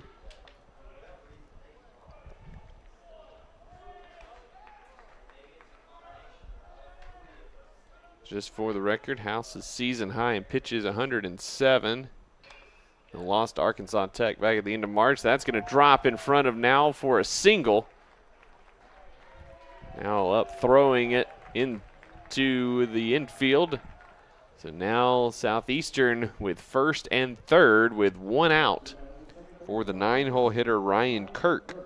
When you go back up the middle like that, you know you've got some timing figured out. It's really impressive to see a hitter that can just take a pitch and go right back up the middle with it.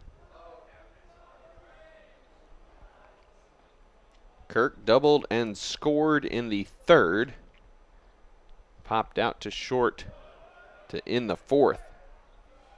So he looks at ball 1. Double play in play here for the Tigers. They'd love nothing more for Kirk to help him out here. One outside from House, who's behind 2-0.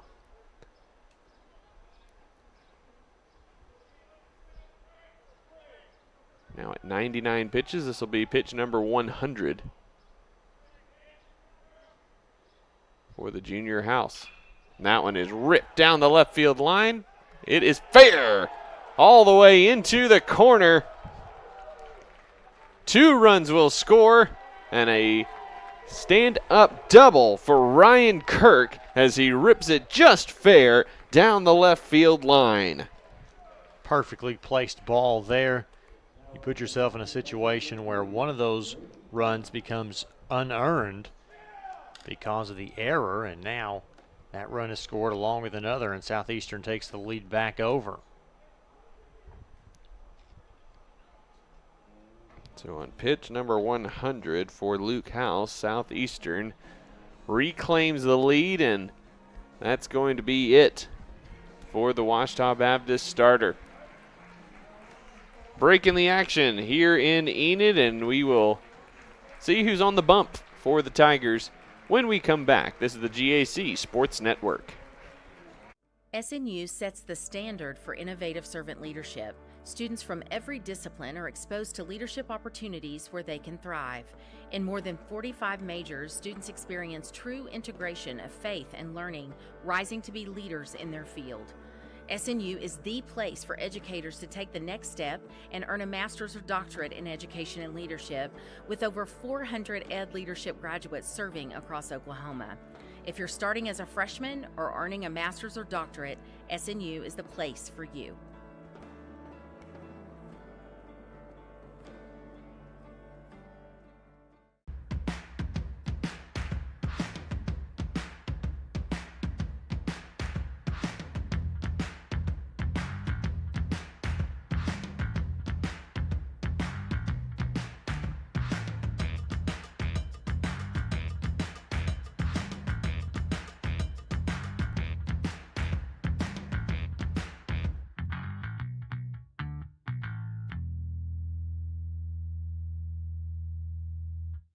Why be a ranger? At Northwestern, with small classes, you can be seen. With over 40 programs from business to nursing, you can be career driven. With a campus home away from home, you can be independent. With over half our students graduating without student loans, you can be debt free. And with a mosaic of cultures, you can be you. Northwestern, success lives here.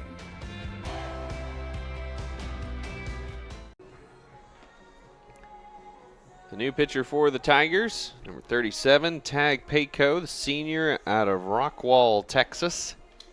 6'4", 200. This is his 20th appearance of the season. 4.57 ERA, 5-3 record. Has 3 saves to his credit this year. 61 strikeouts. That's good for tied for 8th in the GAC in the regular season. 24 walks, 21 earned runs in 41 1/3 inning. Opponents hitting just .224 off the big right-hander. 1 out here in the top of the 6th inning. 2 runs already in for Southeastern Oklahoma State. And Ryan Kirk drove those in with his stand-up double down the left field line. He's out at second base, and the top of the lineup here, Brady Evans. An unenviable spot to enter for Payco, but gets through it. Hill has earned his keep. Misses inside with ball 1. Give credit to House. Up until that last at bat, he was able to keep that lineup relatively at bay the 3rd time through, which is always the tough one. That one inside nearly hits Evans. 2-0 the count. Final line for Luke House, 5 1/3, 11 hits, 6 runs, 5 earned, no walks, 5 strikeouts.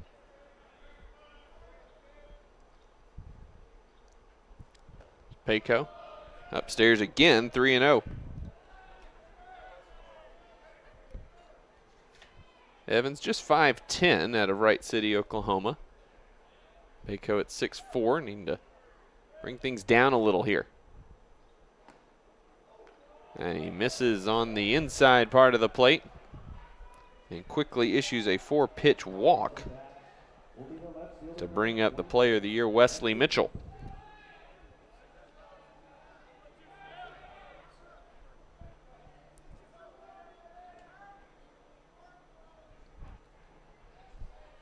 And there's been a warning issued to Luke Howard. A little too much barking. You've got to have, if you're an umpire, you've got to have a bit longer rope with coaches in a postseason tournament. But if they cross the line, you've got to address bad behavior.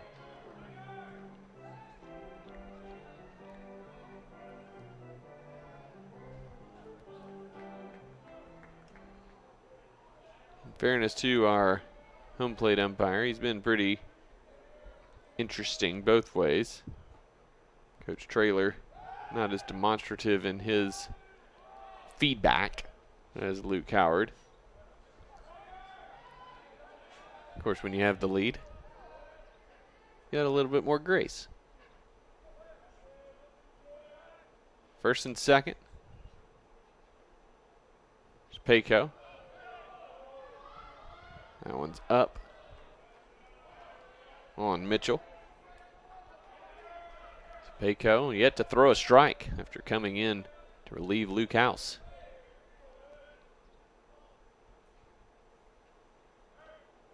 Having a nice pitch that Mitchell chases down and away for strike one.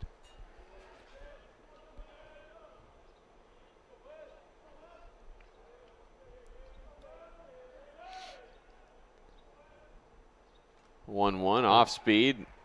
Foul tipped by Mitchell. Just got a piece. Makes it 1-2. A big swing. Thinking fastball there. The changeup just drops off the table. Man, puts Mitchell in a bad spot.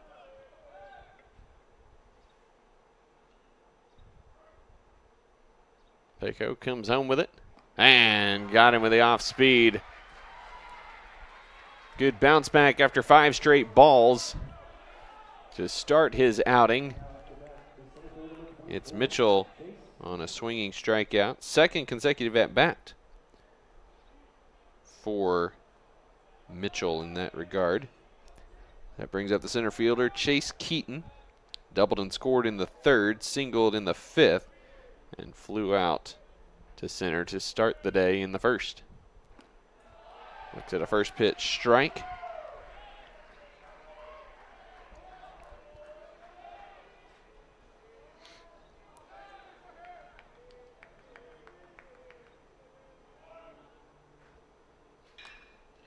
The 0-1 gets through on the left side. Gathright up and throwing to the plate, but Kirk comes in sliding safely. It's a RBI single for Chase Keaton.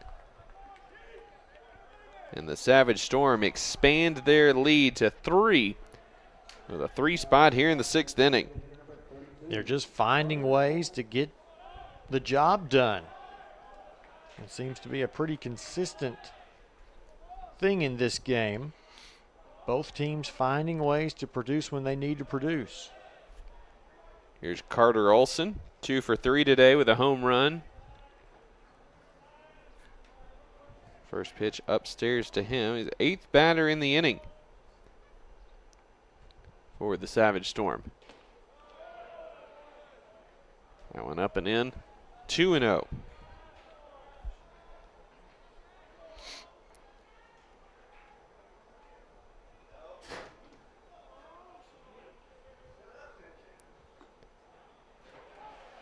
That one inside for strike 1. Olson sort of half offered at it.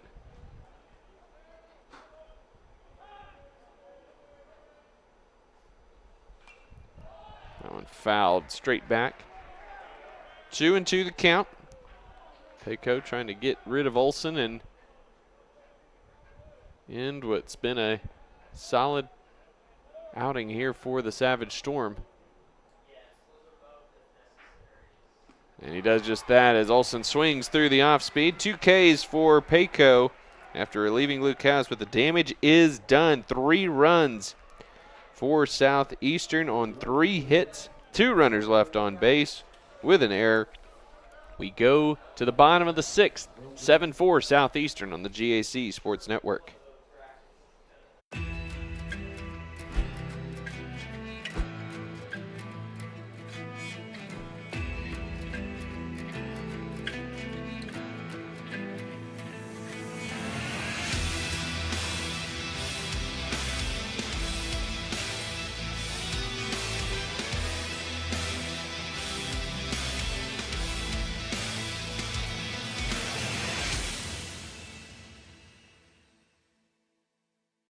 What you doing this for? Just out here for recreational purposes? No. Why be a ranger? At Northwestern, with small classes, you can be seen. With over 40 programs from business to nursing, you can be career driven. With a campus home away from home, you can be independent. With over half our students graduating without student loans, you can be debt free. And with a mosaic of cultures, you can be you. Northwestern, success lives here.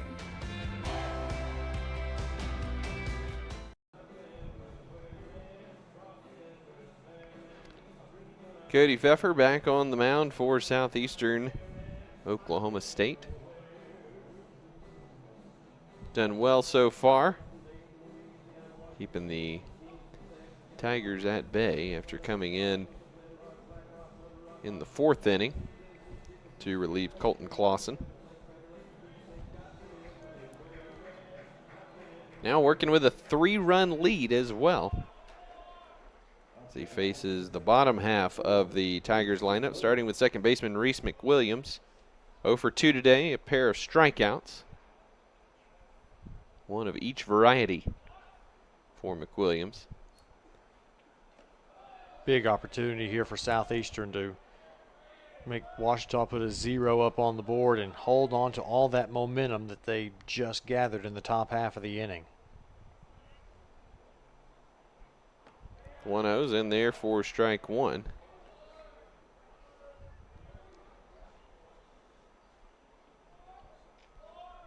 Pfeffer, a nice smooth delivery. Looked like he's working that arm too much as he delivers that one low and away. 2-1 the count. Kind of like a golf swing there. Slower and easier. That's the way to go. 2-2 the count as that one catches the outside part of the plate. It's the old phrase, if it's breezy, swing it easy.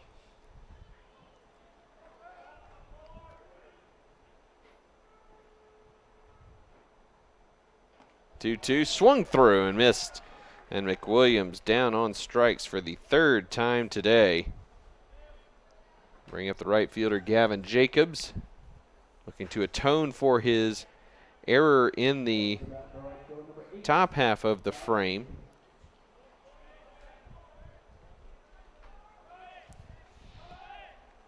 Allowed Austin Thorpe to end up on second base and started the rally for Southeastern.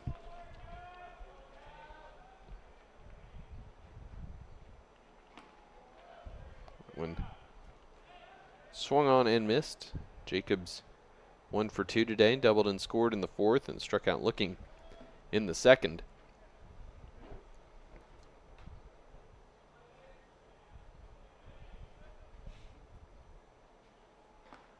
That one catches the outside part of the plate, and Pfeffer quickly ahead 0-2. If you're Ouachita, the scouting report has got to be put the ball in play, make these guys beat you defensively, and they've not been able to do that with this part of the order. That one stays outside 1-2. Southeastern no errors today after 5 yesterday. At one point, Arkansas Tech bunted 4 consecutive batters, and all of them reached. Off speed, real slow. It just never seemed to get there, and Jacobs couldn't wait long enough. He swings and misses for strikeout number 2 of the inning and number 4 of the day for Pfeffer. He's come in and struck out 4 of the 5 batters he's faced and retired all 5.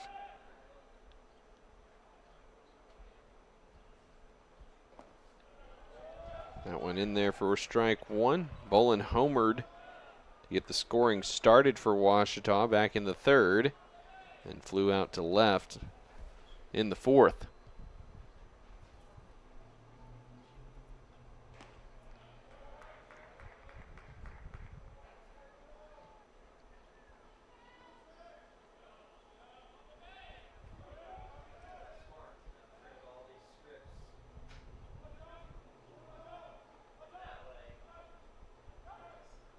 The 1-1 swung on and missed by Bolin. And Pfeffer in a great rhythm right now.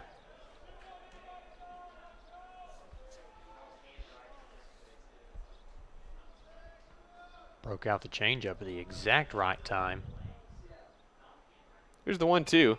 That one popped out to center. Keaton takes a couple steps back and puts it away. 3 up, 3 down for Ouachita in the bottom of the 6th. We head to the 7th. 3 innings left in this one at this point, with Southeastern leading 7-4 here in the GAC Baseball Championships. What does it mean to be a Ranger? It means smaller class sizes so you're seen and heard. It means graduating debt-free like over half of our students. It means getting help when you need it through financial aid and scholarships like more than 80% of our students. To be a Ranger, you're rowdy with excitement. To be a Ranger, you care about your education. To be a Ranger, you saddle up to a challenge and ride to success. Rowdy lives here. Rangers live here. Northwestern. Success lives here. SWASU has been saying that the focus is you for 20 years. Now that I'm here, I know my voice matters. It's a true home away from home where the professors really do put the focus on me and my dreams. At SWASU, it feels like they are cheering me on with so many ways to get involved, like social clubs, sports, quality academics, and great people who care about your success. For real, the focus is on you. Open the door to your future at SWASU. Go Dogs! SWASU, the focus is you. Some of the Weevils and the Rangers behind them. Getting ready for the second game of the day. Head coaches John Harvey and Ryan Bowen yucking it up a little bit before their teams go at each other. Two really close losses by both of those squads last night. The two tremendous baseball games. Should be a good one. Those two teams going at it at 1 o'clock here this afternoon. And to take us the rest of the way in this one, give it back over to Blake. Thank you, Luke. Top of the 7th inning, 7-4. Southeastern leads Ouachita in this elimination game. Southeastern sent 8 men to the plate in the last frame. And so Nick Miller will lead things off against Payco, who stays out there and may stay out there for the duration. Ball 1, just a touch high. Miller's 0 for 3 with a ground out, a strikeout, and a pop out. See if he can do something here against the big righty. He lifts that one out to right field. Going back at the track, the wall, and watch it fly over the God Bless America sign in the right field bleachers. A solo shot for Nick Miller, number 11 on the season, and Southeastern gets exactly what they needed in that insurance run. It's now 8-4. Yeah, that one got up, and the wind helped that one, no doubt about it. That was gone regardless, but the impressiveness of it as you see it clear the bleachers out there in right field. No doubt that was getting out. Too much of the plate. Payco tries to bounce back with the first pitch ball to Peyton Poole, who is 1 for 3. So that's the first run of Payco that he's allowed today. 7 earned runs for House. Maybe just 6 as Payco gets back in him with a strike, 1-1.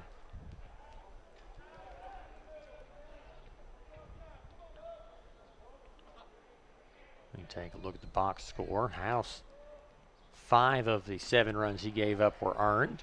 Big change up there for Payco, swing and a miss. It's 1-2.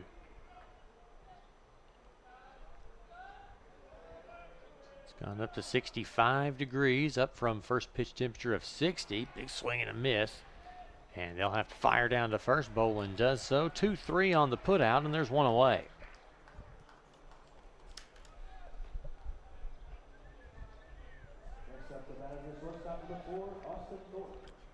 Austin Thorpe steps in. He is 1 for 3 with a double and a run scored. He reached on that dropped fly ball by Jacobs back in the 6th inning. Later came around to score on the 2-run double by Ryan Kirk. The 1-0 bounces. May have hit Lynn Berry in the side of the arm. It's 2-0 either way.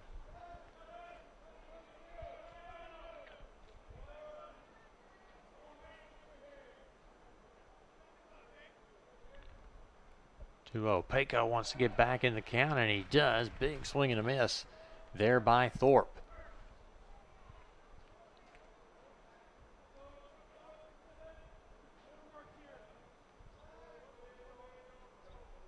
The pitch misses well inside, started in, worked down and in towards the right-handed batting shortstop.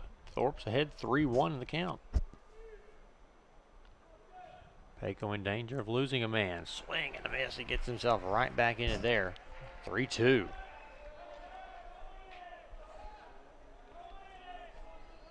Payco up to around 26 pitches now, after House threw an even 100. Chopped to short, fielded on the backhand, firing across is Scott, and in time, 6-3 on the putout. There's 2 away. I always get nervous when guys on the left side of the infield catch the ball on the backhand. You've got to stop their momentum and then throw all the way across the diamond. First pitch to Dollins is lifted out to right field. It will drop in there for a hit. Not quite a Texas leaguer, but not a blistering line drive either. The result is the same, though, as Dollins reaches for the second consecutive inning. He's now 2 for 4. Yeah, but the wind blowing out to right, Jacobs understandably a little bit deeper than normal. Caused him to have a much longer run to try to prevent that single from dropping. Here's the 9-hole hitter Ryan Kirk, 2 for 3. 2 doubles, 2 runs, 2 driven in. He's had a very good day at the plate out of that 9-hole. 1-0 pitch, runner goes. Chopped to short, fielded cleanly. Scott will fire across in time. Another 6-3 putout, and the inning ends. But not before Southeastern adds another insurance run. 1 run on 2 hits, no errors, 1 man left. To the bottom of the 7th we go. It's stretch time here at the GAC Baseball Championship. At Rogers State University, I've been able to develop leadership skills as being the student body president, and I've been able to see firsthand how they respect and listen to the students here. I really wanted to make a difference, whether it's on the field, in the community, or in the classroom, and RSU is helping me make that happen. As a student and single father, everyone here at RSU has gone out of their way to help me. Everything from my class schedule to giving me an on-campus job. It all starts here at RSU. Enroll today. What does it mean to be a Ranger? It means smaller class sizes, so you're seen and heard. It means graduating debt-free, like over half of our students. It means getting help when you need it through financial aid and scholarships, like more than 80% of our students. To be a Ranger, you're rowdy with excitement. To be a Ranger, you care about your education. To be a Ranger, you saddle up to a challenge and ride to success. Rowdy lives here. Rangers live here. Northwestern. Success lives here. Stick with what got you here as Cody Pfeffer stays in the game. The left-handed reliever for Southeastern has come out and put up a couple of zeros. And he keeps getting more and more run support so he can pitch with even more confidence than he already has. 8-4, the Southeastern lead. Savage Storm have doubled up the Tigers in both runs and hits. The game is closer than that. Or at least it seems that way. By now, the 6th and 7th innings are the difference in the game. 9-1-2. Austin Gathright will lead things off for Ouachita. He is 1 for 1, a single, a run scored. He also drew a walk, but he takes a look at strike 1 there on the outside corner from Pfeffer.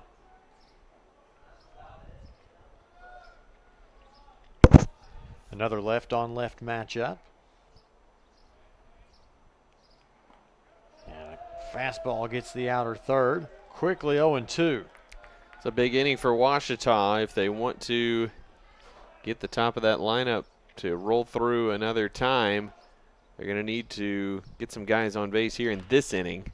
That one chopped to short, fielded by Thorpe. He has trouble with it, and he can't get there.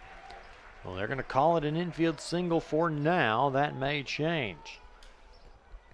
So right on cue, Gathright gets exactly what he needed. That one rolled and just the hop.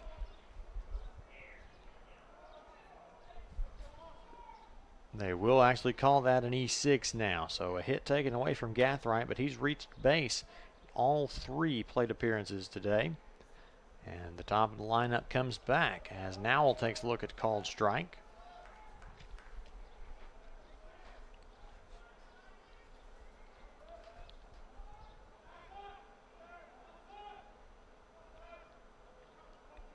Counts 0-1. Pfeffer checks, deals. That one lifted right side, but foul out of play. Bouncing in the southeastern dugout and finding their way back onto the field. I think Poole's got to lay out there. You know, trust fall. Teammates can catch you. They won't let you hit that concrete. The ones that were close ran underneath they ran. cover. They didn't want to get hit in the head. So maybe my assessment of the trust exercises there was wrong. Quickly 0-2 on Nowell. And takes a look at ball 1 high. Trying to flirt with that outer third. Can keep the ball down here, see if you can get a double play ball. And I can imagine that Thorpe is looking for another opportunity, another chance to improve his fielding percentage. And that one misses low. It's a better idea there. It's 2-2.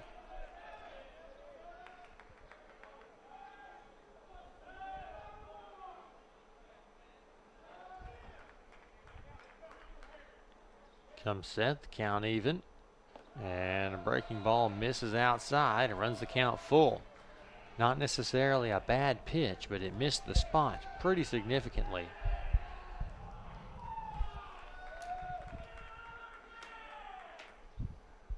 Payoff pitch, and he lost him. Nowell fights back from the depths to work and a walk, and now there's 2 men aboard with nobody out. And we'll take time for a mound visit here. Pfeffer at like 46 pitches. Now, don't know exactly what his limit will be. They're going to talk and try to give him some confidence to maybe get through this inning. At what point does the Southeastern bullpen fall off or return to the mean?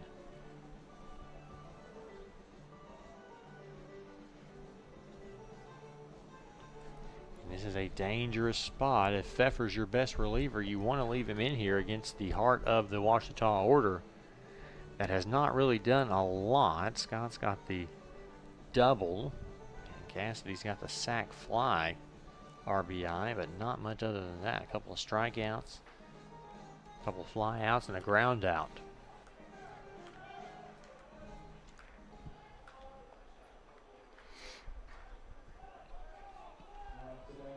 So here's Wesley Scott.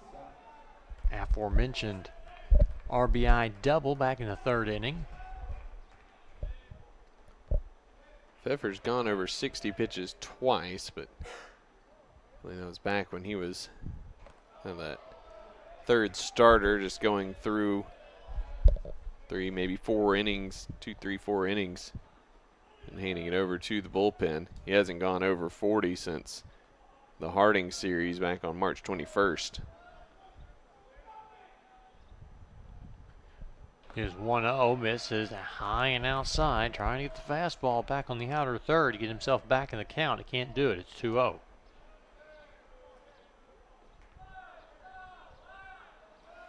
So you got to think his time on the mound is probably coming to an end pretty quick. 2-0 fouled. Scott gets a hit off his, looks like maybe his back foot, maybe the very far outside of it.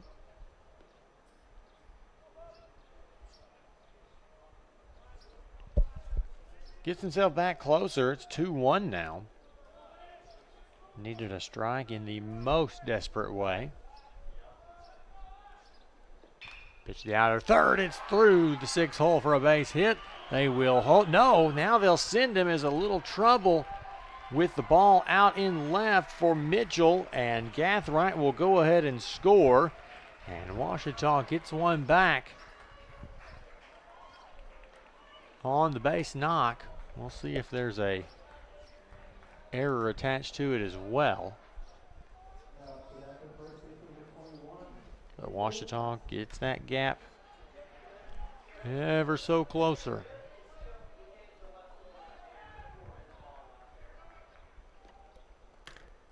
Yeah, the official score getting Mitchell an error for the bobble, which that run was going to be unearned anyway since he reached.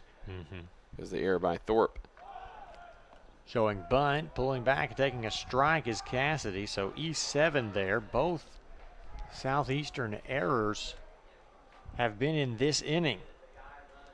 And you have to wonder, as Luke Howard calls a timeout, he's going to conference with his offensive players. If the Tigers are going to make a run, now's the chance. And Southeastern's errors kind of coming back to haunt them a little bit, at least in this inning. And with no outs in the inning, they've already done what they needed to do in order to get that top of the lineup, maybe one more crack at it if they're still behind come the ninth inning. So they've already, this is the fourth batter of the inning. So unless they go 3 up, 3 down, and do something cataclysmic here in this inning, you can go 3 up, 3 down in the 8th. They will have an opportunity to see Nowell in the top of the lineup one more time in the 9th. So they've done what they've needed to do, giving themselves a chance. They don't have to get it all back here. You've got to take advantage of a pitcher who's tiring. Showing bunt, gets it down, a pretty good one. Pfeffer fires across and gets him just in the nick of time. A nice sacrifice. Nowell advances to third, Scott to second, 1-3 on the putout.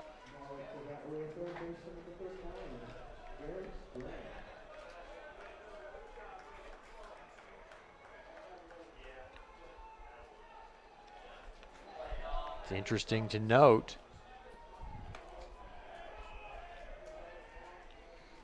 that both of the runners currently on did not advance a base on the error by Mitchell, as Graham takes a look at ball one, just barely.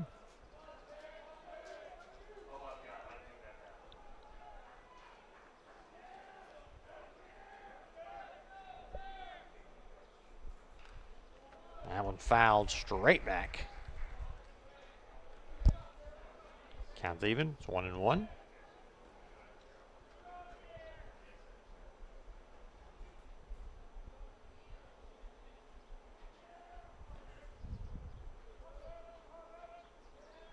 Pfeffer comes set, trying his best to keep the lead for Southeastern. Can't do it on that pitch. It misses outside for ball two.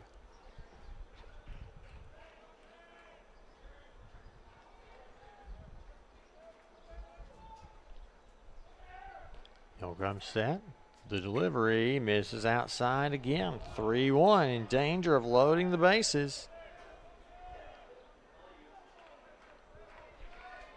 And just walking that line if you're Alan Traylor.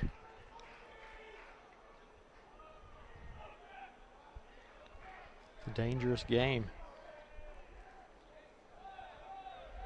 Got some pitching going on, got some stretching, swing and a miss on the high fastball. Had a little cut to it as well. And that count is full, which will make this one even bigger.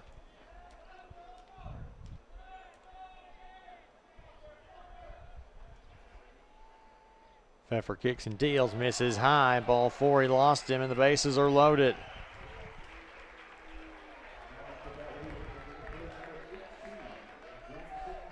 That rope can't be much longer.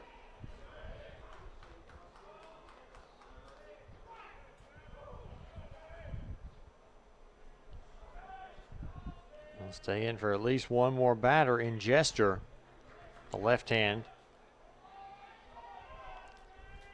Get one more left-on-left matchup out of it.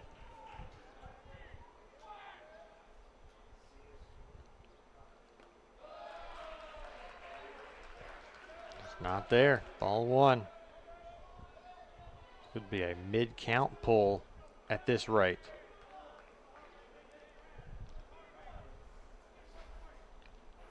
Got to get something on the ground here. Swing and a miss. He took a big hack at it and missed it.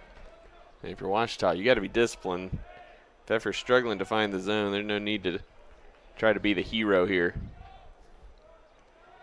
We did see a grand slam last night in the nightcap that tied the game.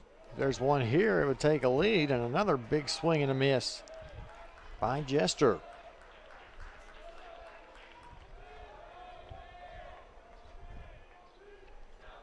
So 1-2, trying to Pfeffer in what could be his last batter. That one's lifted into center field, and it's down for a base hit. 1 run scores. Around third comes Scott. He trips a little bit, and they'll limit him to 1 run. It's an RBI single for Jackson Jester. And the bases are still loaded with 1 out.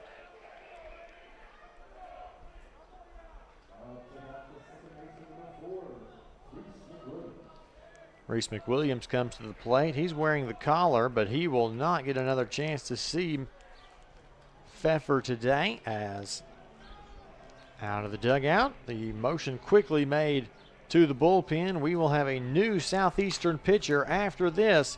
Savage Storm nursing an 8-6 lead. What does it mean to be a Ranger? It means smaller class sizes so you're seen and heard. It means graduating debt-free like over half of our students. It means getting help when you need it through financial aid and scholarships like more than 80% of our students. To be a Ranger, you're rowdy with excitement. To be a Ranger, you care about your education. To be a Ranger, you saddle up to a challenge and ride to success. Rowdy lives here. Rangers live here. Northwestern. Success lives here.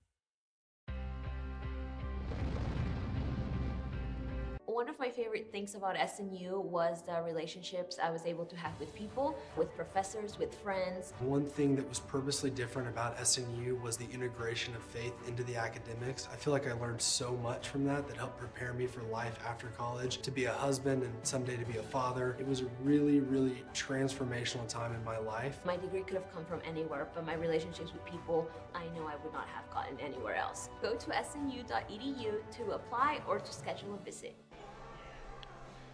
One Southeastern left-hander yields to another as the sophomore Carson Abbott comes to the plate, comes to the mound. He gets the call in a very dangerous spot with his Savage Storm on top, 8-6 with 1 out in the 7th and the bases loaded. Meanwhile, some Boll Weevils out there in the outfield waiting to get on the field and play their matchup against Northwestern Oklahoma State in another elimination game scheduled to start at 1 o'clock. I feel like we need a tour of the area behind the wall out in left field, because guys are popping up, standing on things that just didn't even know were there. Tells me that they've got some experience back there, kind of know where some things are. Abbott's ready. He will face Reese McWilliams, who with 2 swinging strikeouts and a strikeout looking is 0 for 3. We call that wearing the collar when he's got 3 strikeouts. A 4th strikeout would elicit the golden sombrero. Nothing golden about that stat line, though. Not at all. Average down to 288. They're starting today pushing 300. Breaking ball in there. Outside corner, strike 1. Again, obviously you want to get the lead and take advantage of this bases loaded situation, but Ouachita's done what they needed to do. We'll get their top of the lineup through one more time. Another breaking ball swung on and missed. McWilliams quickly down 0-2.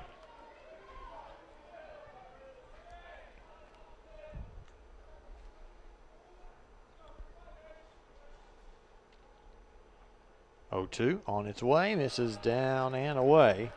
Down in the left-handed batter's box. Little chase pitch there. Nothing wrong with that. Don't play with your food too much here. Take care of business and get closer to getting out of the inning. 1-2 misses outside, trying to ramp up the fastball. More of a sidearm delivery there, maybe a low 3/4. Okay, so all that stuff's going to cut in towards the right-handed batting McWilliams. 2-2 pulled, foul. And McWilliams will stay alive for at least one more. He's got in front of the fastball a little bit, pulled it foul.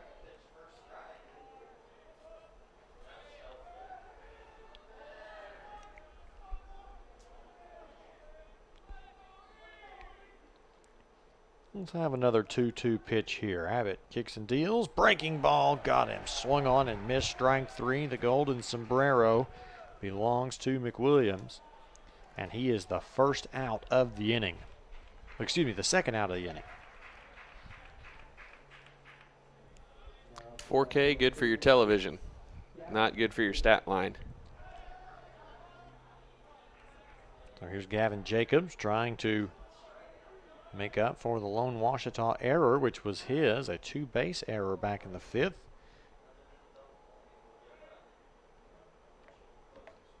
He'll come to the plate, pull the first pitch foul. He doubled and scored back in the 4th. His other 2 plate appearances resulted in strikeouts. It's a tough situation here for the sophomore Abbott, but the other thing you got to remember, though, you're winning. Like, you can be aggressive here. You know, it's not going to be the end of the world, end of the game. Just a piece of that one. Foul is quickly 0-2, and Abbott a strike away from getting out of this jam. That one glanced off of Evans. He glanced off his right hand. He's in some discomfort there. If a catcher shows any type of pain, it's going to be brutal because those guys are tough. Breaking ball pushed out right side, out of play. Jacob stays alive late on the fastball in the outer third. Thinking breaking ball.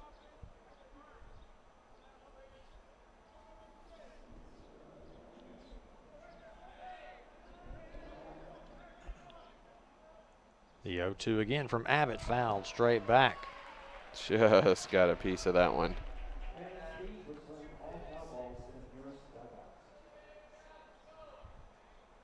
Fastball, going to get just a piece of it, not affect the speed very much, or the trajectory more than just that little bit we saw there.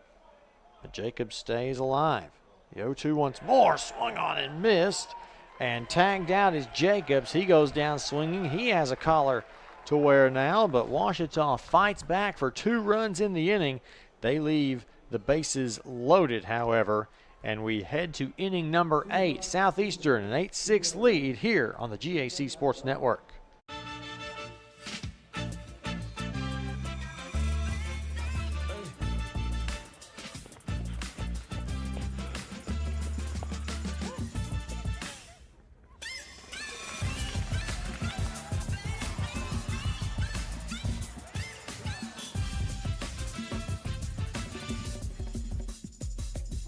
If you have the talent and dedication to succeed in school and in sports, we'll provide the opportunity.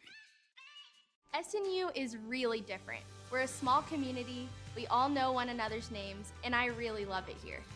Being at SNU prepared me to be a working individual, as well as a leader in my church, home, and community. SNU really set me up for life. I met my best friends here, I met my husband here. And he'll struggle with that because he's got the top of the lineup due up here in the 8th.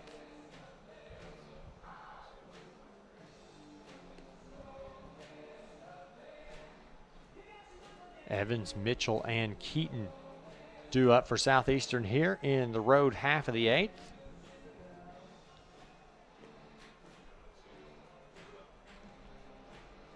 One more warm-up pitch, and we will get this inning underway.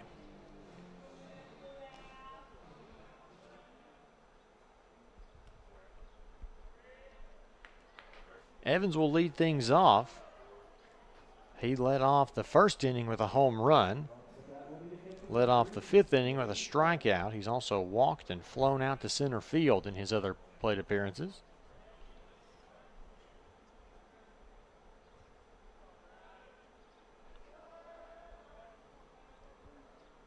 Payco comes set. It's his sign and deals. Overhand breaking ball in there for strike 1.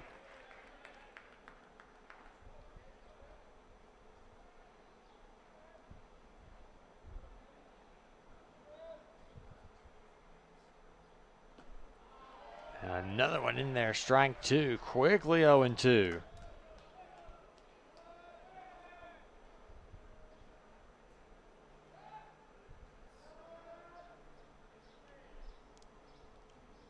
Payco trying to make quick work of the Southeastern catcher. Breaking ball, Evans turns on that one, but just out in front, pulls it foul.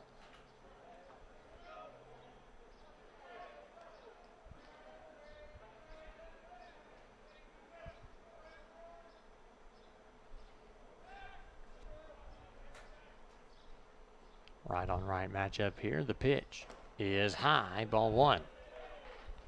Evans wanted that one pretty badly, but was able to hold off at the last moment.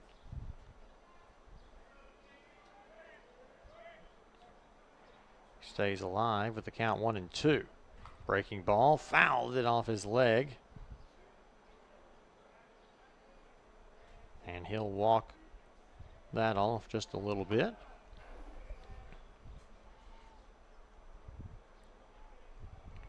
Take a look at that one here.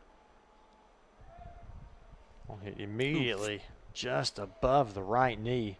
That could have been way worse than it was. Hits him right in the knee. That's a deep bruise and potentially a substitution. Both these teams fighting for their postseason lives still.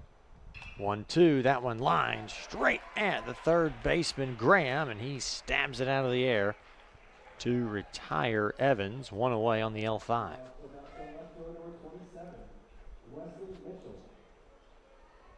Let's see what Mitchell can do here. He's had a quiet day.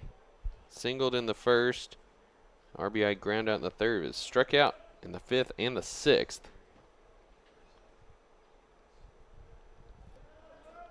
And not the line score he was wanting. Take a big swing and a miss at a changeup. Good decision there by Payco to throw one that looked right over the middle, just fell off the table and got Mitchell to bite.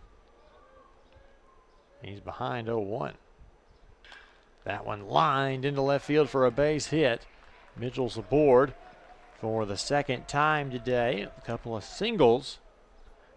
And Southeastern has the heart of their order coming up with a man on here in the 8th. Which, if you're Washita, you're fine with that. Rather have Mitchell standing on first base than taking a stroll around the bases.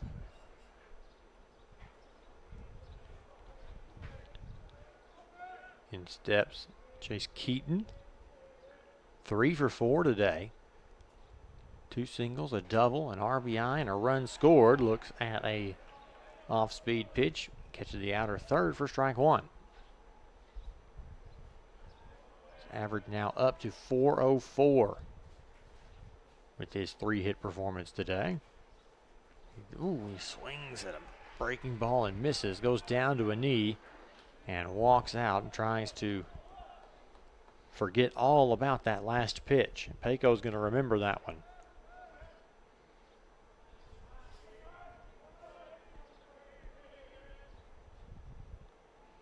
.02 in there, called strike 3. Ring him up. Good morning, good afternoon, good night. Keaton down looking, and there are 2 away. Great sequence there from Payco. Really settling in a little bit after coming in and throwing 5 straight balls in the 6th. Gave up the homer to Muller. Has done really well overall against the Southeastern offense. First pitch to Carter Olson will miss outside. For ball 1. 8 runs, 15 hits, 2 errors for Southeastern. 6 runs, 9 hits, 1 error for Washita. The pitch lifted, foul, out of play, back behind us. A little noise on the roof there. That'll roll back out onto the plaza. Paco trying to work quick here. Sets, deals, changeup, swing and a miss. Really struggling on the changeup.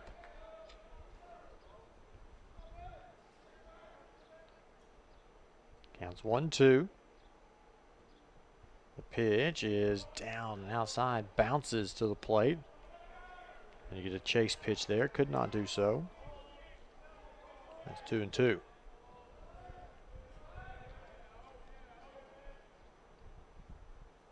Breaking ball again, swung on and missed, strike 3. Olsen down on strikeouts for the second consecutive plate appearance. And after a one-out hit by Mitchell, they go bang, bang, have a seat. And we go to the bottom of the 8th. The Southeastern lead still 8-6. Tigers coming up, 8-9-1. One of the fastest growing universities in the state and the region, Southeastern Oklahoma State University has classes for bachelor's, master's, and certificate programs. Over 45 degree programs are available with in-person, online, and hybrid options. With a legacy of excellence dating back to 1909, our dedicated faculty and staff are here to make your legacy a great one. Your future starts here at Texoma's University. At East Central University, we educate and empower students to transform the world. We provide an exceptional hands-on learning experience with professors who really go that extra mile. East Central University encourages students to become who they are meant to be while making lasting memories. East Central University, welcome home.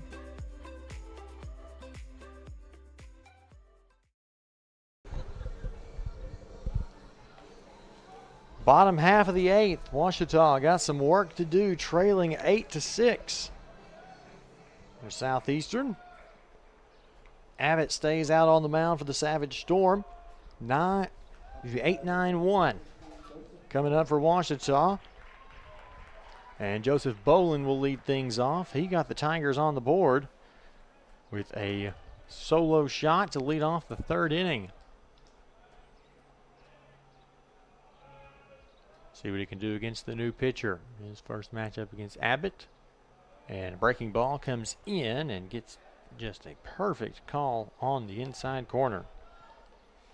Starts it on the outer edge, works it all the way across to the inside corner. If you give up on it early, that's going to be trouble. Quickly 0-1, swung on and missed. Bolin quickly behind 0-2. 1 for 3. 2 flyouts after that solo shot.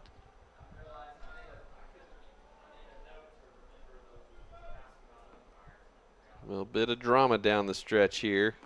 0-2, swung on and missed. Not a very good plate appearance for Joseph Bolin. Good morning, good afternoon, and good night. Who's going to blink first? Is it the little pitching depth of Southeastern, or is it going to be the tough offense of Ouachita? Left fielder Gathright takes a look at ball 1. He is 1 for 3 with 2 runs scored. Singled and scored in the 3rd, walked in the 4th, and reached on an error in the 7th, and later scored on an error in that same inning. Abbott's looked great since coming in. His 13th pitch of the game is in there for strike 1 to even the count. One's running wild. 3 strikeouts for Abbott.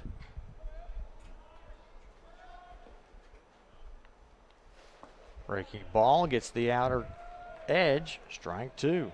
1-2. Here in the bottom of the 8th with 1 out.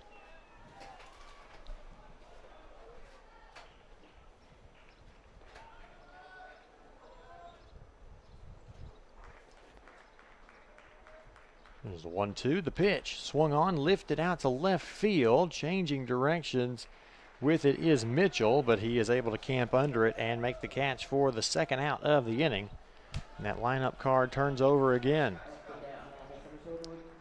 See, this is why that last inning was so important for Ouachita, getting back to the top of the lineup. Even if they're going to go 3 up, 3 down here in the 8th, you still got the heart of the order coming up in the 9th with an opportunity to tie or win the game. Now we'll do the play. Takes a look at ball 1. He is 1 for 2. A single, 2 walks, 2 runs scored. Also had an RBI in that single back in the 4th. But also, how about Carson Abbott, the sophomore, coming in? 3 Ks, been perfect in his 4 batters. That one chopped foul. Just really good stuff from the sophomore. He's going to have to keep pitching with confidence, as I have a feeling he's not going anywhere in the 9th inning.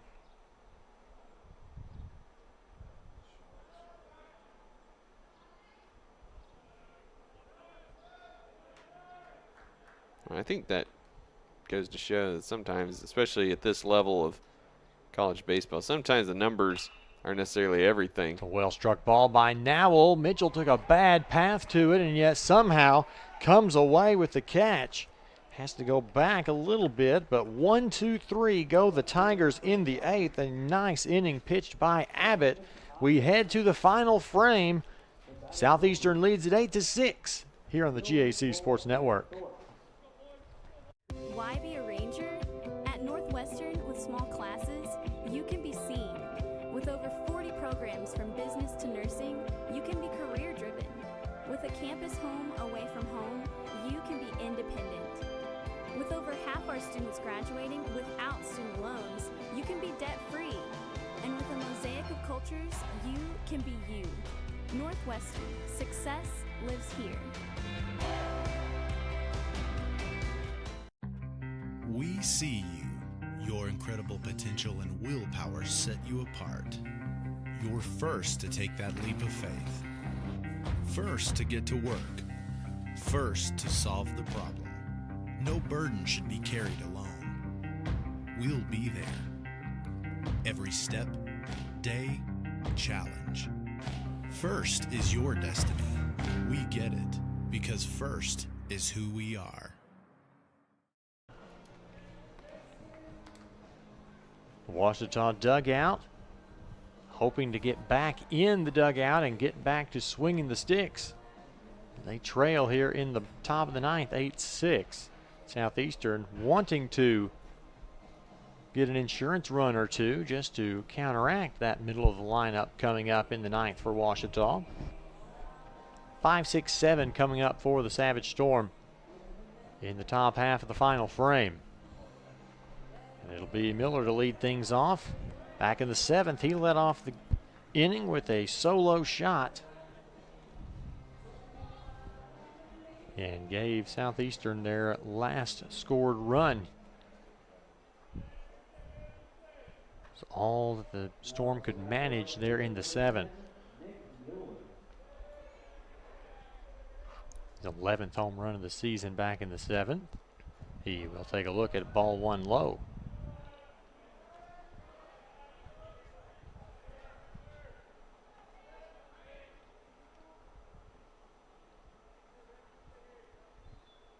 Payco, another changeup there. Swung right over the top of it. Count evens 1-1.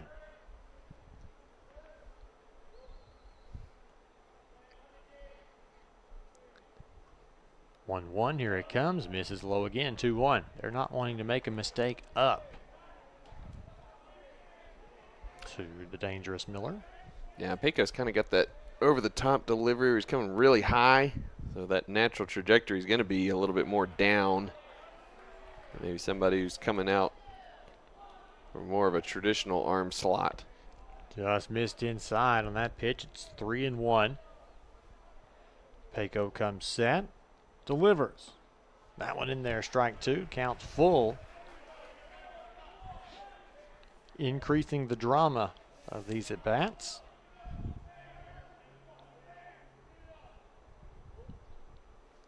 Payoff pitch misses high, ball 4, the leadoff walk.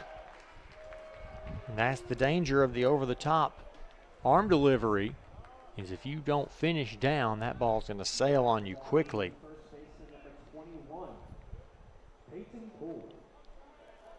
Peyton Poole steps to the plate now. 1 for 4 with a couple of strikeouts. Was the lone hit for the Storm in the second inning. He takes a look at strike 1. Showed bunt. Obviously pulled it back.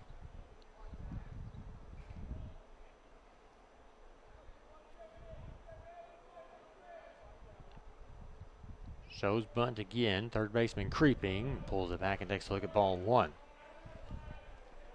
Graham even or in front of the pitching rubber by the time that pitch was caught.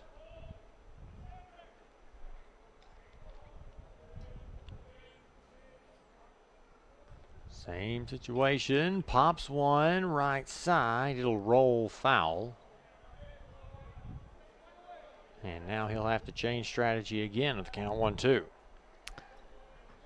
If I'm Southeastern, I'm not sure if I'm worried about trying to bunt here. You're already up 2.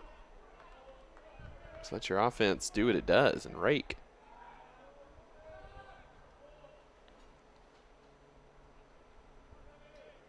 Here's the 1-2. Swung on and missed. Got him reaching. Strike 3. One man down in the 9th. Poole strikes out for the 3rd time today. And now the shortstop Thorpe to the plate. 1 for 4. A double. A 2-base error, which he later came around to score on.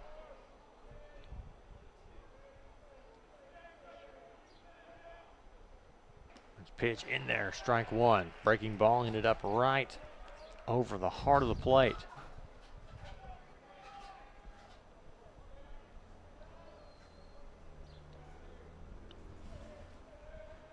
On 1, checks the runner Miller at first.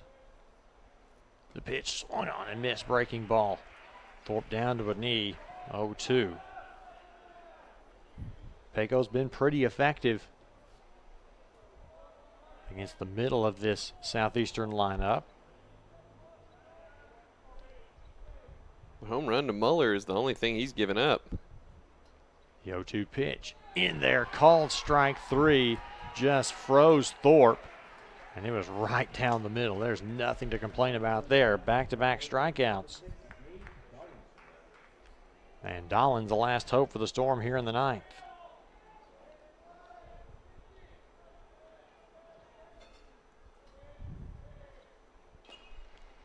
Swinging at the first pitch, popping it into foul ground. Bolin is there to make the catch.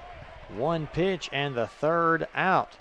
So here we go to the bottom of the 9th. No runs, no hits, no errors, 1 left. One last shot for Ouachita. They've got to get 2 in the bottom of the 9th here on the GAC Sports Network.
Southeastern fans trying to calm their nerves before the bottom of the 9th.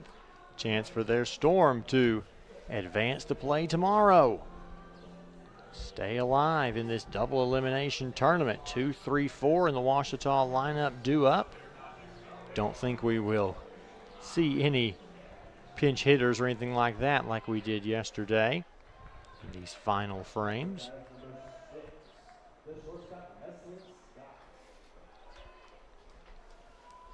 Whoever wins this game will play the 9:30 game again tomorrow against whoever loses between Arkansas Tech and Harding. It could be a big game for whoever loses that 4:30 matchup. Breaking ball misses outside to the leadoff man, Scott. Yeah, you one up in this situation. Question is, what is Coach Traylor going to do should his sophomore pitcher get in any sort of trouble? How fast is that hook going to come? There's guys up, getting loose in the Southeastern bullpen, staying ready. Probably a break glass in case of emergency situation there, but a big hack and a miss by Scott. The count's even 1-1. Tried to go after that one, but watches it sail past.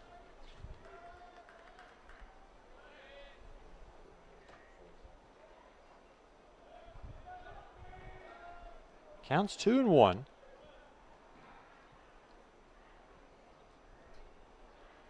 The pitch lifted, foul, out of play.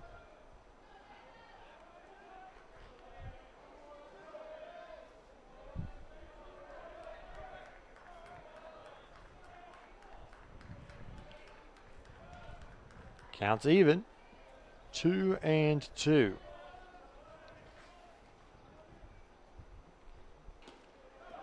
Oh, they want to check him. Did he go? He did not. The count runs full. It's a really good pitch from Abbott. Oh, absolutely.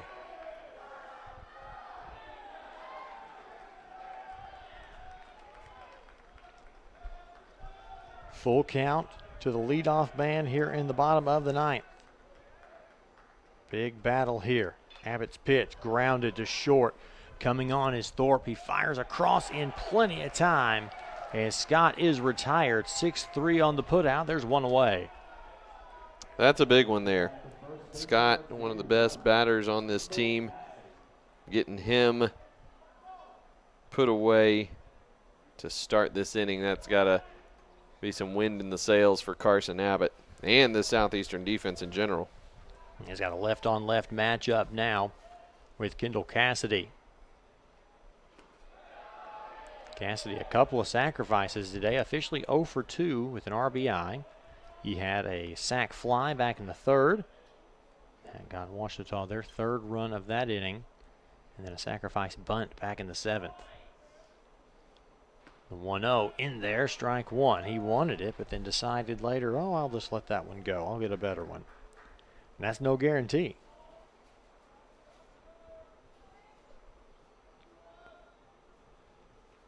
1-1. We'll see what he does here. He looks at strike two at the knees. Last strike here for Cassidy. If it's anything close, you've got to foul it off or put it in play.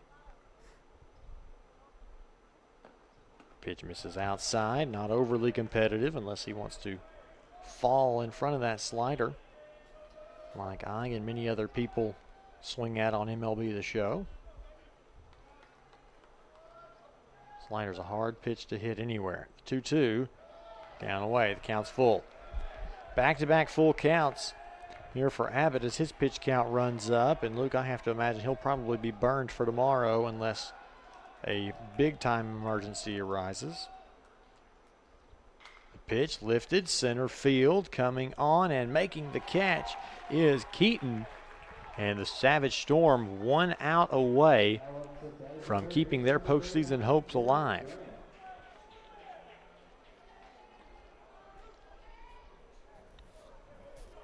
And Garrett Graham,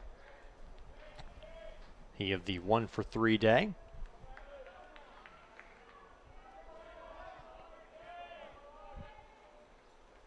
Will be the last hope for the Tigers here.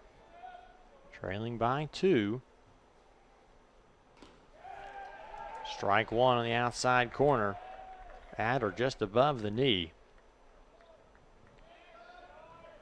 Ouachita got 2 back in the 7th to make this game very tight, very stress-inducing as there's ball 1 on the outside. Neither team has scored since the Tigers put those 2 runs up in the bottom of the 7th.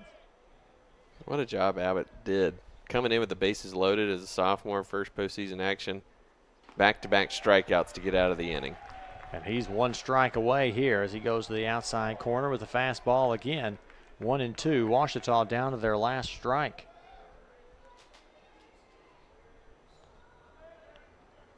The 1-2 delivery, swung on and missed, got him for strike 3.